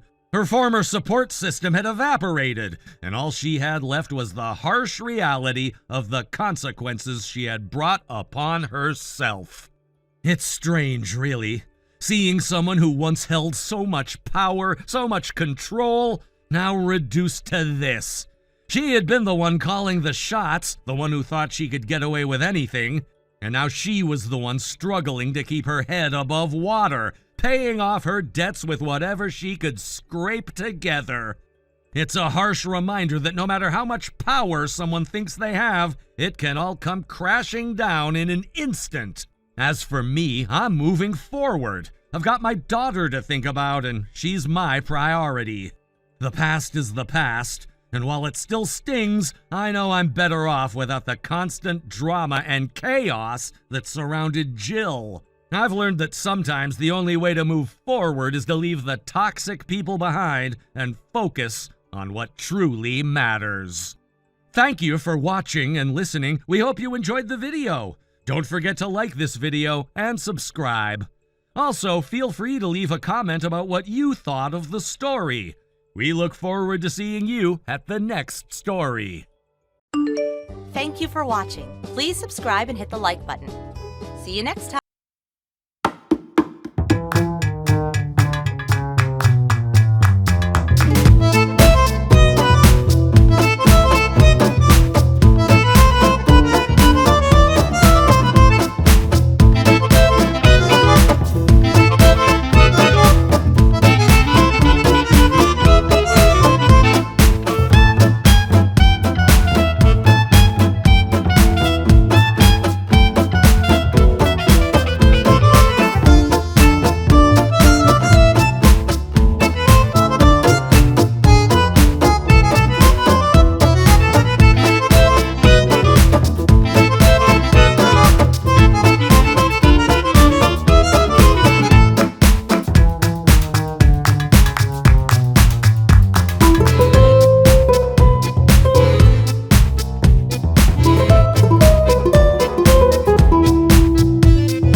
Someone that she truly loves.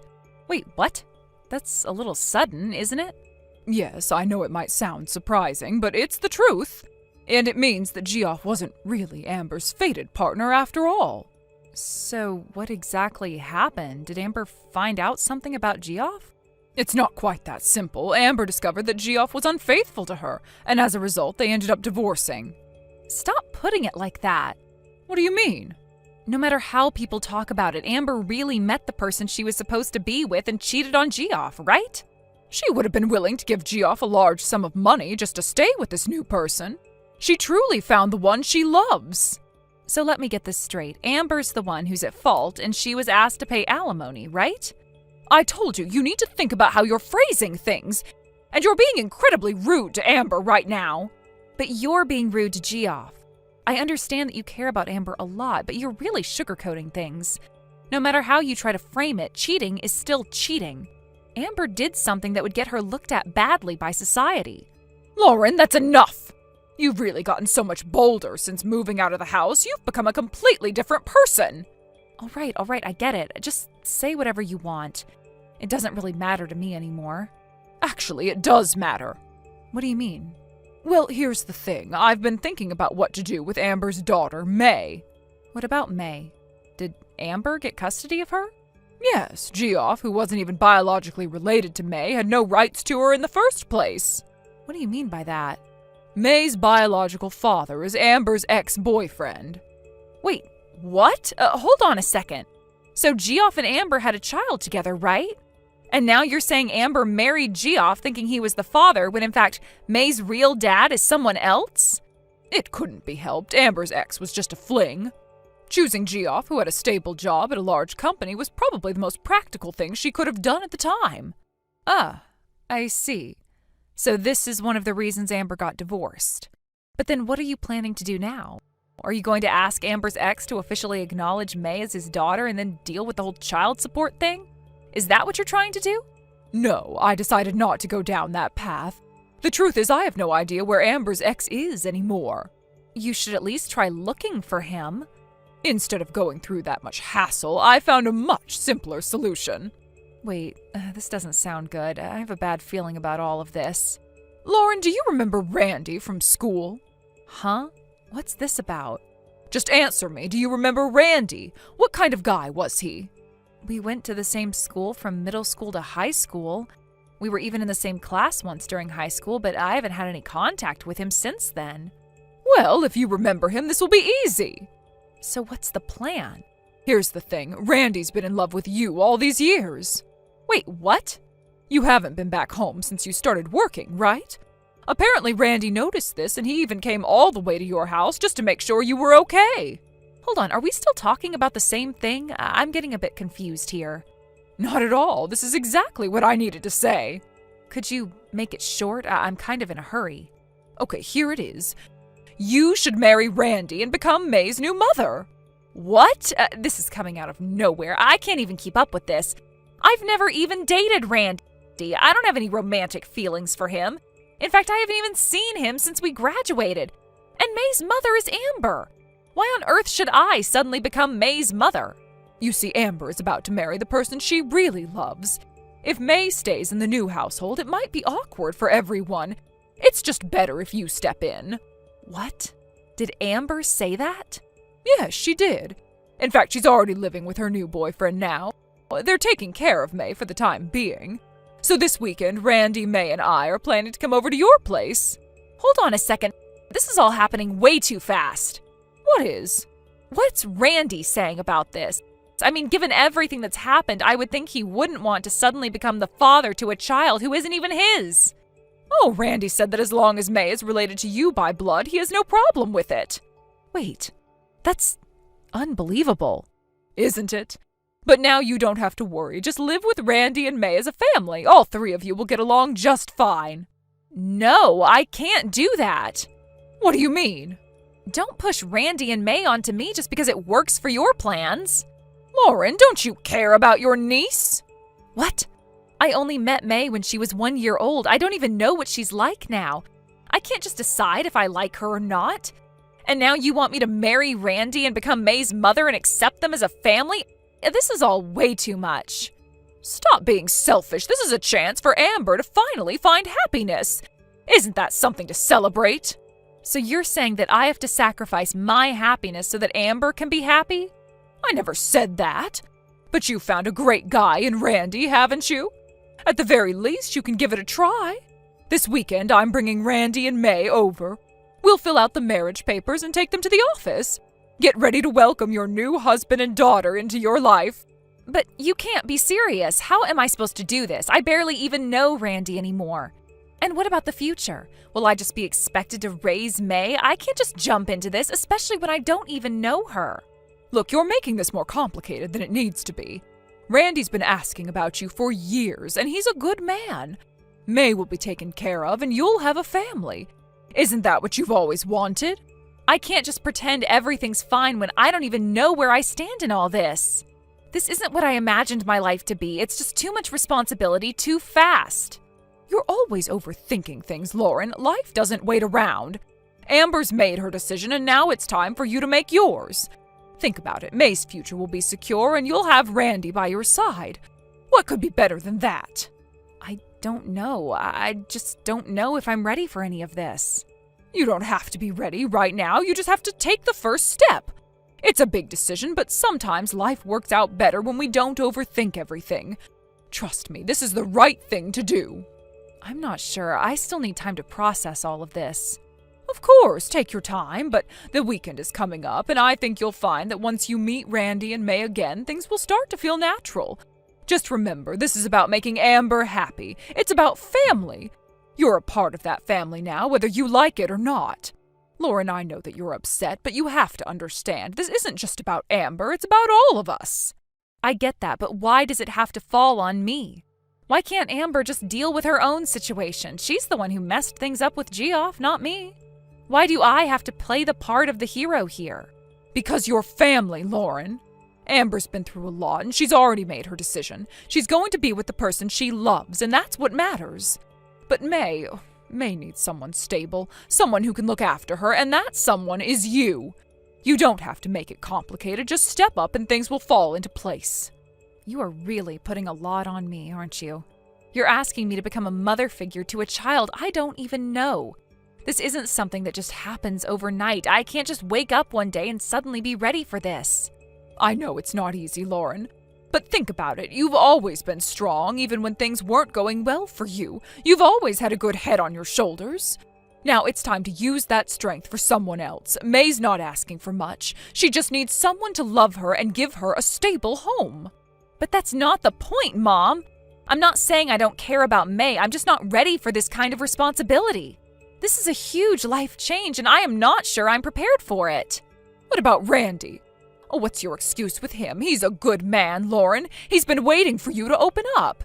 Do you really want to turn your back on someone who's been there for you all these years? Someone who's willing to take on this responsibility with you? I don't know, Mom. I feel like you're asking too much all at once.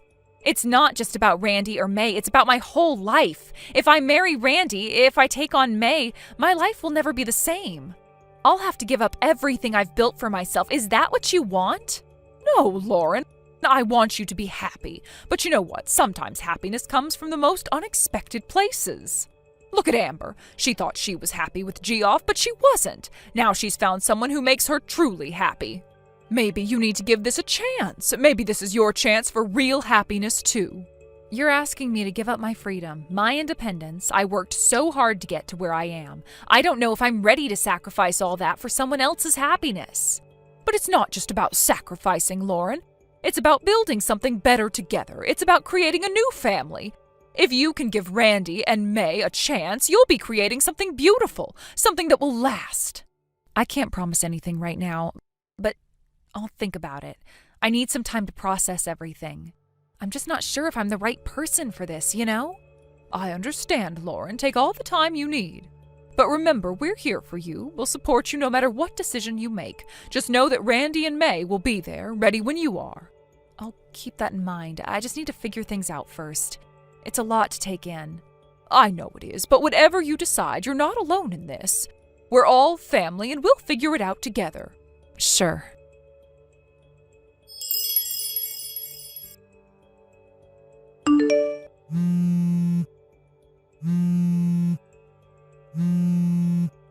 Lauren, you're there, right?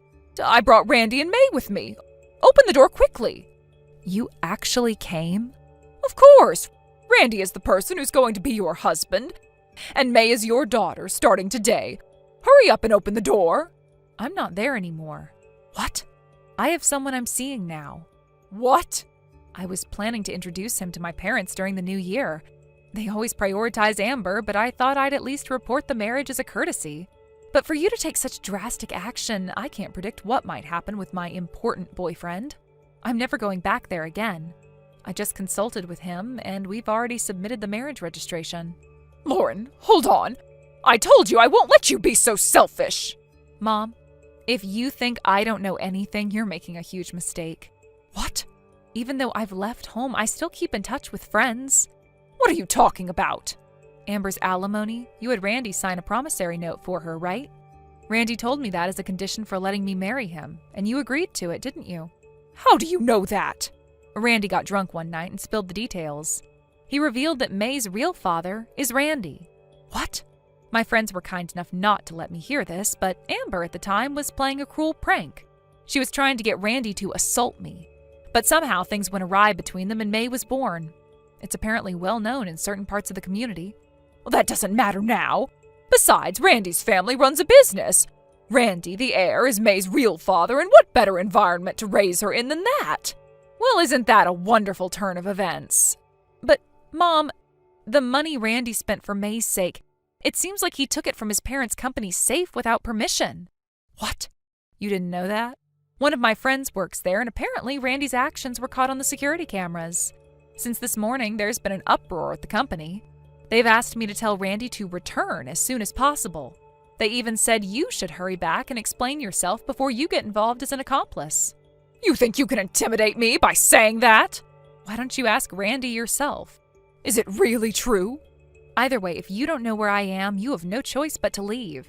If you stay here and get treated like a suspicious person, it'll definitely turn into a police matter. Is that really okay with you?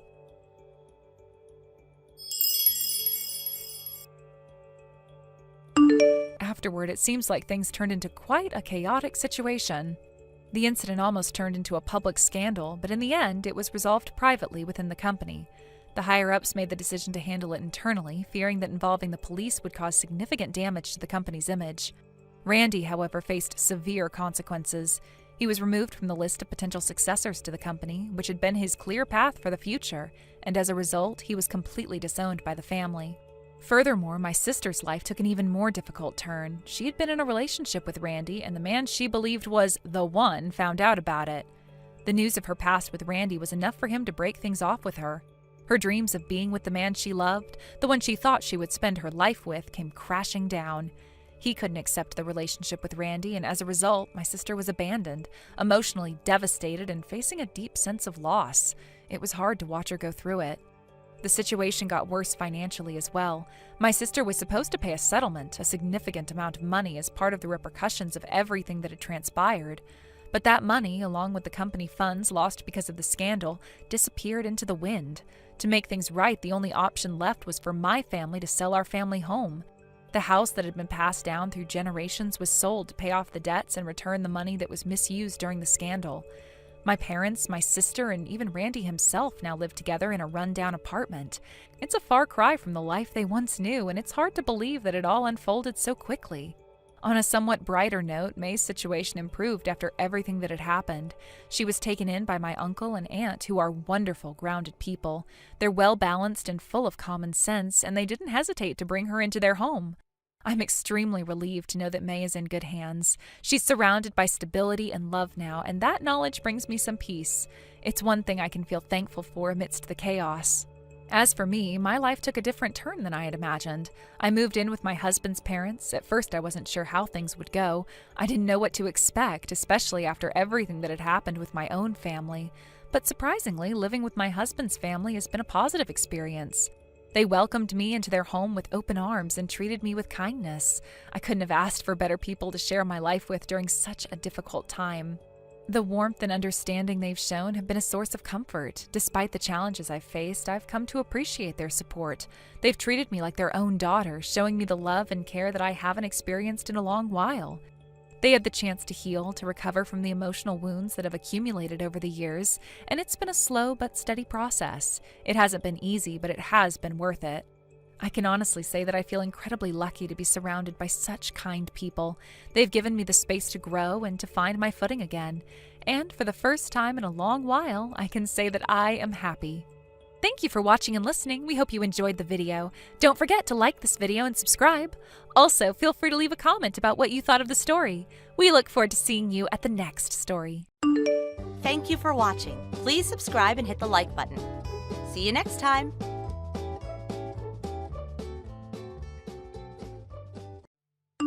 Hey, Harper. Is this a good time? Good evening, Harper. Yeah, I'm free now. What's up? So this is kind of sudden, but do you have any plans for dinner on February 14th? February 14th? That's a Wednesday, right? I don't have anything specific planned, but I'd probably just be home around that time. What about your husband? He has work as usual, but unless he has to stay late, he should be back by then. Why? Well, it's Valentine's Day. Okay. I was thinking, how about we throw a Valentine's party? Party? Yeah, you know how lately everyone's schedules have been all over the place? We haven't been able to meet for coffee, lunch, or anything. So I figured since Valentine's Day is already a fun event, why not turn it into an excuse to get everyone together? Oh, I see what you mean. Right, and since it's Valentine's Day, I thought it would be fun to make it a family event. Husbands, kids, everyone together. We can exchange chocolates, have some good food, just enjoy the evening. And before you ask, I am totally fine with hosting at my place. That sounds really nice, actually. Yes, and here's the fun part. I was thinking, instead of just giving chocolates to our own husbands and kids, we could do a little chocolate exchange for everyone. Wait, so you're saying we'd be giving chocolates to each other's husbands, too? That's the idea, like a friendly chocolate exchange, just for fun. I don't mind if it's clearly just for fun, but do you think any of the other moms would be uncomfortable with it? Oh, I checked. Everyone's cool with it. Since we'll be handing them out in front of everyone, it's obvious that they're just obligatory chocolates. No hidden meanings, nothing weird, just a fun little thing. Well, when you put it that way, it does sound harmless. I guess it could be interesting, but are you really okay with all of us invading your house? Of course. My husband already gave me the green light. Also, okay, I'll admit, there's another reason I want to do this. Oh? I recently bought a fondue set, both a chocolate fondue pot and a cheese fondue pot, and I really want an excuse to use them properly. Oh, so that's what this is really about. I mean, not only that, but yeah, it's definitely part of my motivation. I figured what better time to go all out with a chocolate fondue fountain than Valentine's Day. You really planned this well, huh?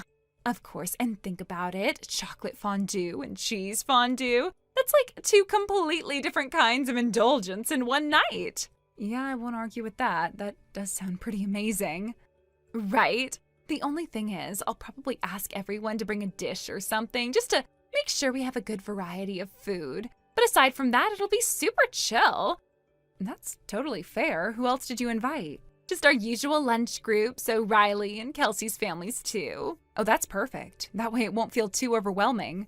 Exactly. I wanted to keep it small so it still feels personal and comfortable, you know? And since we all already know each other, there won't be any awkwardness. Yeah, that makes sense. It's nice when you don't have to do the whole getting to know each other small talk. Exactly. So, what do you think? Hang on, my husband just got home. Let me check with him. Sure, I'll wait.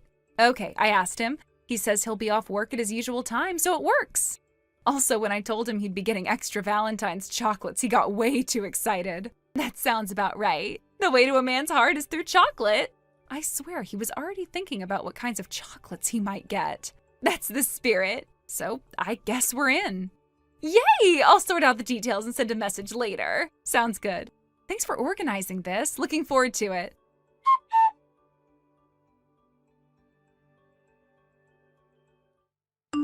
Hey, thanks again for today. No, thank you. We totally invaded your house, but we had such a great time. My husband and daughter are still grinning from all the chocolate they got, me included.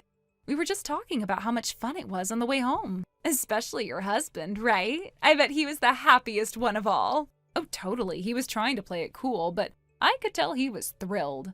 Back when he was single, he used to get a fair amount of chocolates every year, even if a lot of them were just obligation chocolates. But after we got married, people stopped giving him any.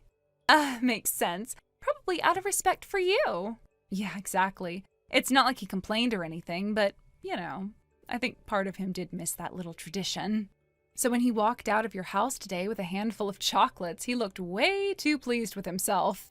That's so cute. I mean, I get it. It's nice to be appreciated even in a small way. Yeah, he was even teasing me, like, looks like I've still got it, huh? Oh wow, full confidence mode. Right? I just rolled my eyes at him, but honestly, it was kind of funny seeing him that happy. Well, can't blame him. Your husband is tall, good looking. I totally got the "this guy was probably popular" vibe when I first met him. Oh, stop. But thanks. I'm just saying, if we did a who got the most chocolates count, I feel like he might have won. I wouldn't be surprised. I'll let him have his moment. He deserves it. Anyway, I'm really glad you guys could come. It wouldn't have been the same without you. Aw, thanks. And yeah, same here. The chocolate fondue was a huge hit, by the way. None of us have ever done it before, so it was a fun first-time experience for the whole family. Right? There's something so satisfying about dipping fruit and marshmallows into a huge pot of melted chocolate. I don't know why we don't do it more often. Seriously, my daughter was so into it. She was already asking me if we could get our own fondue set on the way home. Looks like I've started something. You really have. Anyway, thanks again for hosting. Of course, let's do it again sometime. Definitely. All right, see you at the preschool drop-off. Yep, sleep well. You too. Good night.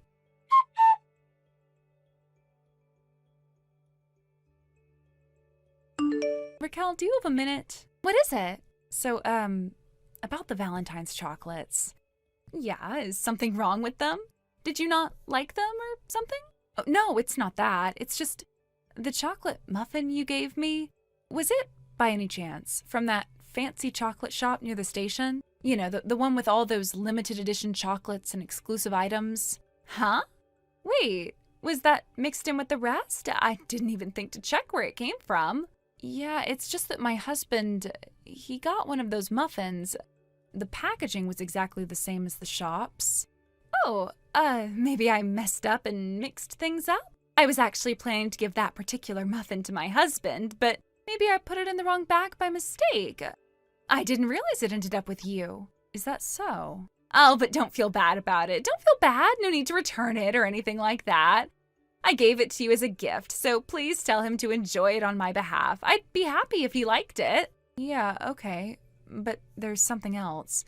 See, there was also a message card that came with it. It said, "I love you. If you feel the same way, send me a message." Now, what's that supposed to mean? Wait, what? So you're saying you did know about it? How do you even know about the message card? Well, I didn't want to bring it up and seem rude since you were the one who gave it to me, but my husband, he likes chocolate, but he's not really a fan of muffins. So I figured my daughter and I would just eat it instead, but when we opened it, there was that card. I'm pretty sure you didn't mean to send a message like that to us, right? Oh, wait. Maybe it was meant for my husband. I'm starting to think I mixed it up. The wrong muffin went to the wrong person. I was probably so rushed that I made a mistake. So it's an honest mistake then? Yeah, I think so. But see, there's a problem. If that muffin was meant for your husband, then what's the deal with the "I love you" message in the part where you ask him to reply? That's not exactly something you would send to someone who's already married, is it? Well, I'm not trying to be rude, but if you're already married, you wouldn't need to say something like that to anyone. You've crossed that line a long time ago, haven't you? So wait, you're accusing me of something? Are you saying that I'm cheating on my husband with yours or something? No, of course not. I'm not accusing you of that at all. Oh, thank goodness. You really scared me for a second. You were trying to seduce him, weren't you? Huh? What? Why would you say something like that? I didn't seduce anyone. Sure, your husband's good looking, but that doesn't mean I'm trying to pull something behind anyone's back. Please don't make this into something it isn't. Riley's dad and Kelsey's dad. Wait, what? I know this is hard to believe, but we've confirmed this already. Wait, what do you mean confirmed it? Well, while I was sitting there thinking about what was going on with this whole chocolate muffin thing, I got a call from Kelsey's mom. She was wondering about the same message, so I talked to Riley's mom, and guess what? Turns out all 3 of the dads who came to your little Valentine's party yesterday got the exact same message with their chocolates. No way. Yeah, I know it's hard to believe, but that's why I'm asking. Do you have an explanation for this? You invited us to your house and you called it a Valentine's party. But really, it was an excuse to give your love chocolates to other people's husbands. Do you think that's okay? You're seriously going there? You're making me sound like some kind of villain. Just because I gave some chocolates doesn't mean anything is going on. I'm not saying you're a villain, but look, depending on your explanation, things are not going to end well for you. Are you seriously saying everyone is ganging up on me? All I did was give chocolates. If you have a legitimate reason, then fine, explain it, but this isn't something a married woman with children should be doing. You know that, right? Love is freedom. I believe in following your heart and doing what feels right. That kind of excuse works if you're single. You can't say things like that when you're married. If you were just some random single person, I might understand, but not now. I'm being honest with you. My husband saw that message card and he was disgusted. He's completely turned off by it. Wait, what? Are you saying that he didn't like my confession? Are you for real? Of course not. If he had any sense, he would be creeped out by a married woman giving him love notes. But just a little bit isn't bad, right? Are you serious? Do you even know what the other parents are calling your husbands at the kindergarten? They call them the handsome dad trio. What? Yeah, it's ridiculous, but true. They're all good-looking guys, and honestly, you got lucky landing one of them. So now, after everything, you think it's okay to ask for a turn with them? You really think that's fair? No, this isn't about fairness. It's about wanting a little taste, just one time. You've completely lost it. You can't be serious. You don't get to borrow someone's husband for a day just because they're attractive. That's not how it works. What's the problem? Is it really that hard to share a little bit of happiness? Excuse me? That's not how relationships work. You can't just take whatever you want because you're feeling entitled. Well, you know what? Your husband is a nice guy. He's a good father. He's everything a woman could want. Oh, really? Well, if you think so highly of him, why don't you just take him? I'm sure you'll be much happier with him than I am. What? Yeah, go ahead and take him. I mean, he's not getting any younger, and my mother-in-law is the worst, so feel free to trade. No way, I'm not swapping my husband with yours. You're just being stubborn. You can't take a little joke. No, this isn't funny. You're out of line. You need to stop with this nonsense before it gets worse. And by the way, did you even realize that Riley's dad is inside your house right now? Wait, what? Yeah, I'm serious. He's inside. Looks like he took you up on your invitation. No, that's not possible. I guess he's a little too excited about your message. He came right over to your place. You probably told him to come over, but now it seems like you've changed your mind, huh? Wait, what? Let me explain it clearly. He got the message from you, he opened the chocolate last night, he saw the card, and instead of being confused or uncomfortable, he decided to send you a message. He must have gotten so excited about it that he forgot to throw the message card away. And guess who found it? Riley's mom. She found the card and she was kind enough to give me and Kelsey's mom a heads up. This can't be happening. Did you really think you could get away with this? Of course I did. Why wouldn't I? What kind of man would turn me down? I'm me. I've been the center of attention before, and I can make anything happen if I want it. Oh, really? You really want to go there? You're in your 30s now. Holding on to past glory is embarrassing. You don't understand. And Riley's dad, he's already pulling away. He looks so disgusted you wouldn't believe it. What? Oh, and Kelsey's dad, he's not much better. But honestly, he's just as messed up as the rest of them. He was the only one who didn't immediately shut you down. But I guess that's just how some guys are. Wait, so where is my husband? He's here too. What? We got in touch with him. He left work early to come here. No way. Oh yes, don't worry, he'll be here soon enough. And when he does, you're going to have a lot of explaining to do. No, this is a lie. You're all lying! Do you really think this is just going to go away? This ends now, one way or another. Are you ready for that? Let's have a little chat, shall we?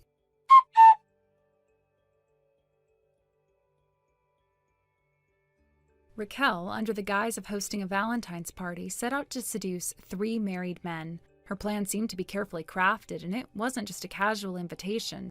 She'd clearly put a lot of thought into it, believing she could manipulate the situation in her favor. The men in question, 3 married individuals, were unsuspecting. They had no idea what she was planning when they accepted the invitation to the party. Unfortunately for Raquel, her plan wasn't entirely successful. Only Kelsey's father ended up succumbing to her advances. The others, despite her best efforts, resisted her attempts to entice them. It was a strange situation, one where the dynamics of a simple social gathering quickly took a turn for the worse. What was intended to be a lighthearted evening of celebration ended up becoming the backdrop to a deeply unsettling scenario. As things escalated, the children, including Kelsey, were hastily sent off to stay with Kelsey's maternal grandparents. It was an abrupt decision, one made with the sort of urgency that suggested something far more serious was unfolding. Kelsey's parents, both of them, were completely unaware of Raquel's true intentions. Their trust in her was shattered in an instant when they arrived at Raquel's house. The scene that awaited them upon their arrival was far worse than they could have imagined. As they stormed into the house, what they found was nothing short of disturbing. 2 half-naked figures were scrambling in a panic on the bed, caught completely off guard by their intrusion. The entire situation was a chaotic mess, one that made it clear that things had gone far beyond a simple party. The shock and anger that must have surged through Kelsey's father in that moment were palpable. Without wasting any time, the couple confronted Raquel and Kelsey's father, and the consequences quickly became clear. Raquel's actions had led to irreparable damage to both her marriage and her family. It didn't take long for the truth to sink in, and the fallout was inevitable. To put it bluntly, Raquel's marriage ended in divorce. It wasn't just an emotional or personal decision, but a legal one. The marriage had been broken beyond repair, and Raquel, despite her attempts to justify her actions, was unable to salvage anything from the wreckage. The custody of their child was awarded to Kelsey's father, a decision that seemed to be a direct consequence of Raquel's behavior. She had proven herself to be untrustworthy, and her actions made it clear that she could not provide the stable and secure environment Kelsey needed. Meanwhile, Kelsey's mother and father chose to separate, at least temporarily. They needed time to process everything, and the strain caused by this betrayal made it difficult for them to remain together. The emotional damage was too deep for them to continue their relationship as if nothing had happened. This wasn't something that could be swept under the rug or forgiven easily. Their separation was, in many ways, the only viable option at that moment. As for the details of the divorce settlement, such as alimony, child support, or any financial compensation, those were things that remained private. It wasn't something that could be easily discussed, given the sensitive nature of the situation. However, what we did learn about Raquel after the divorce was sobering. She had been a stay-at-home wife for years, relying on her husband to support the family financially. Her life, it seemed, had been built on this arrangement, and now, with everything crumbling around her, She had little to fall back on. Raquel's search for employment after the divorce was not easy. Finding a job when you've spent years out of the workforce is never simple, and Raquel found herself struggling to secure any meaningful work. She didn't have the experience or qualifications to land a position that could support her. The job market was far less forgiving than she had anticipated. It wasn't that she wasn't trying, she just couldn't catch a break. With no career prospects and little financial stability, Raquel soon found herself unable to keep up with the cost of living. Her parents, who had always been there for her in some capacity, became increasingly frustrated with her. They had always supported her decisions until this betrayal. They had a hard time understanding how she could go down such a reckless path, and with that, the relationship between Raquel and her parents began to strain. It didn't take long for her to move into a small, rundown apartment. This wasn't a place where anyone would want to live. The conditions were poor, and the apartment was nothing like the home she had once shared with her husband. It was a far cry from the life of luxury she had enjoyed during her marriage. Instead, Raquel now found herself living paycheck to paycheck, struggling to make ends meet. In an attempt to pay off her mounting debts, Raquel took on multiple jobs. She worked long hours doing whatever she could keep herself afloat. But the money she earned was barely enough to cover her rent and the most basic of expenses. The reality of her situation was grim, and the comfort of her former life seemed like a distant memory. Despite the challenges she faced, Raquel was determined to rebuild her life. However, her efforts were often futile. The emotional toll of the divorce and her subsequent struggles weighed heavily on her. There were days when it seemed like the weight of everything was too much to bear. She had lost her marriage, her child's custody, and the lifestyle she had once known. Now she had to start over from scratch, with nothing but the clothes on her back and a deep sense of regret. Occasionally, I would see Raquel walking through town. She was no longer the confident, glamorous woman she once was. The weight of her situation was evident in her expression, posture, and the way she carried herself. It was clear she was doing everything she could to avoid being seen. She would often duck into stores or cross the street if she spotted someone she knew. The shame was too much for her to face. Thank you for watching and listening. We hope you enjoyed the video. Don't forget to like this video and subscribe. Also, feel free to leave a comment about what you thought of the story. We look forward to seeing you at the next story. Thank you for watching. Please subscribe and hit the like button. See you next time.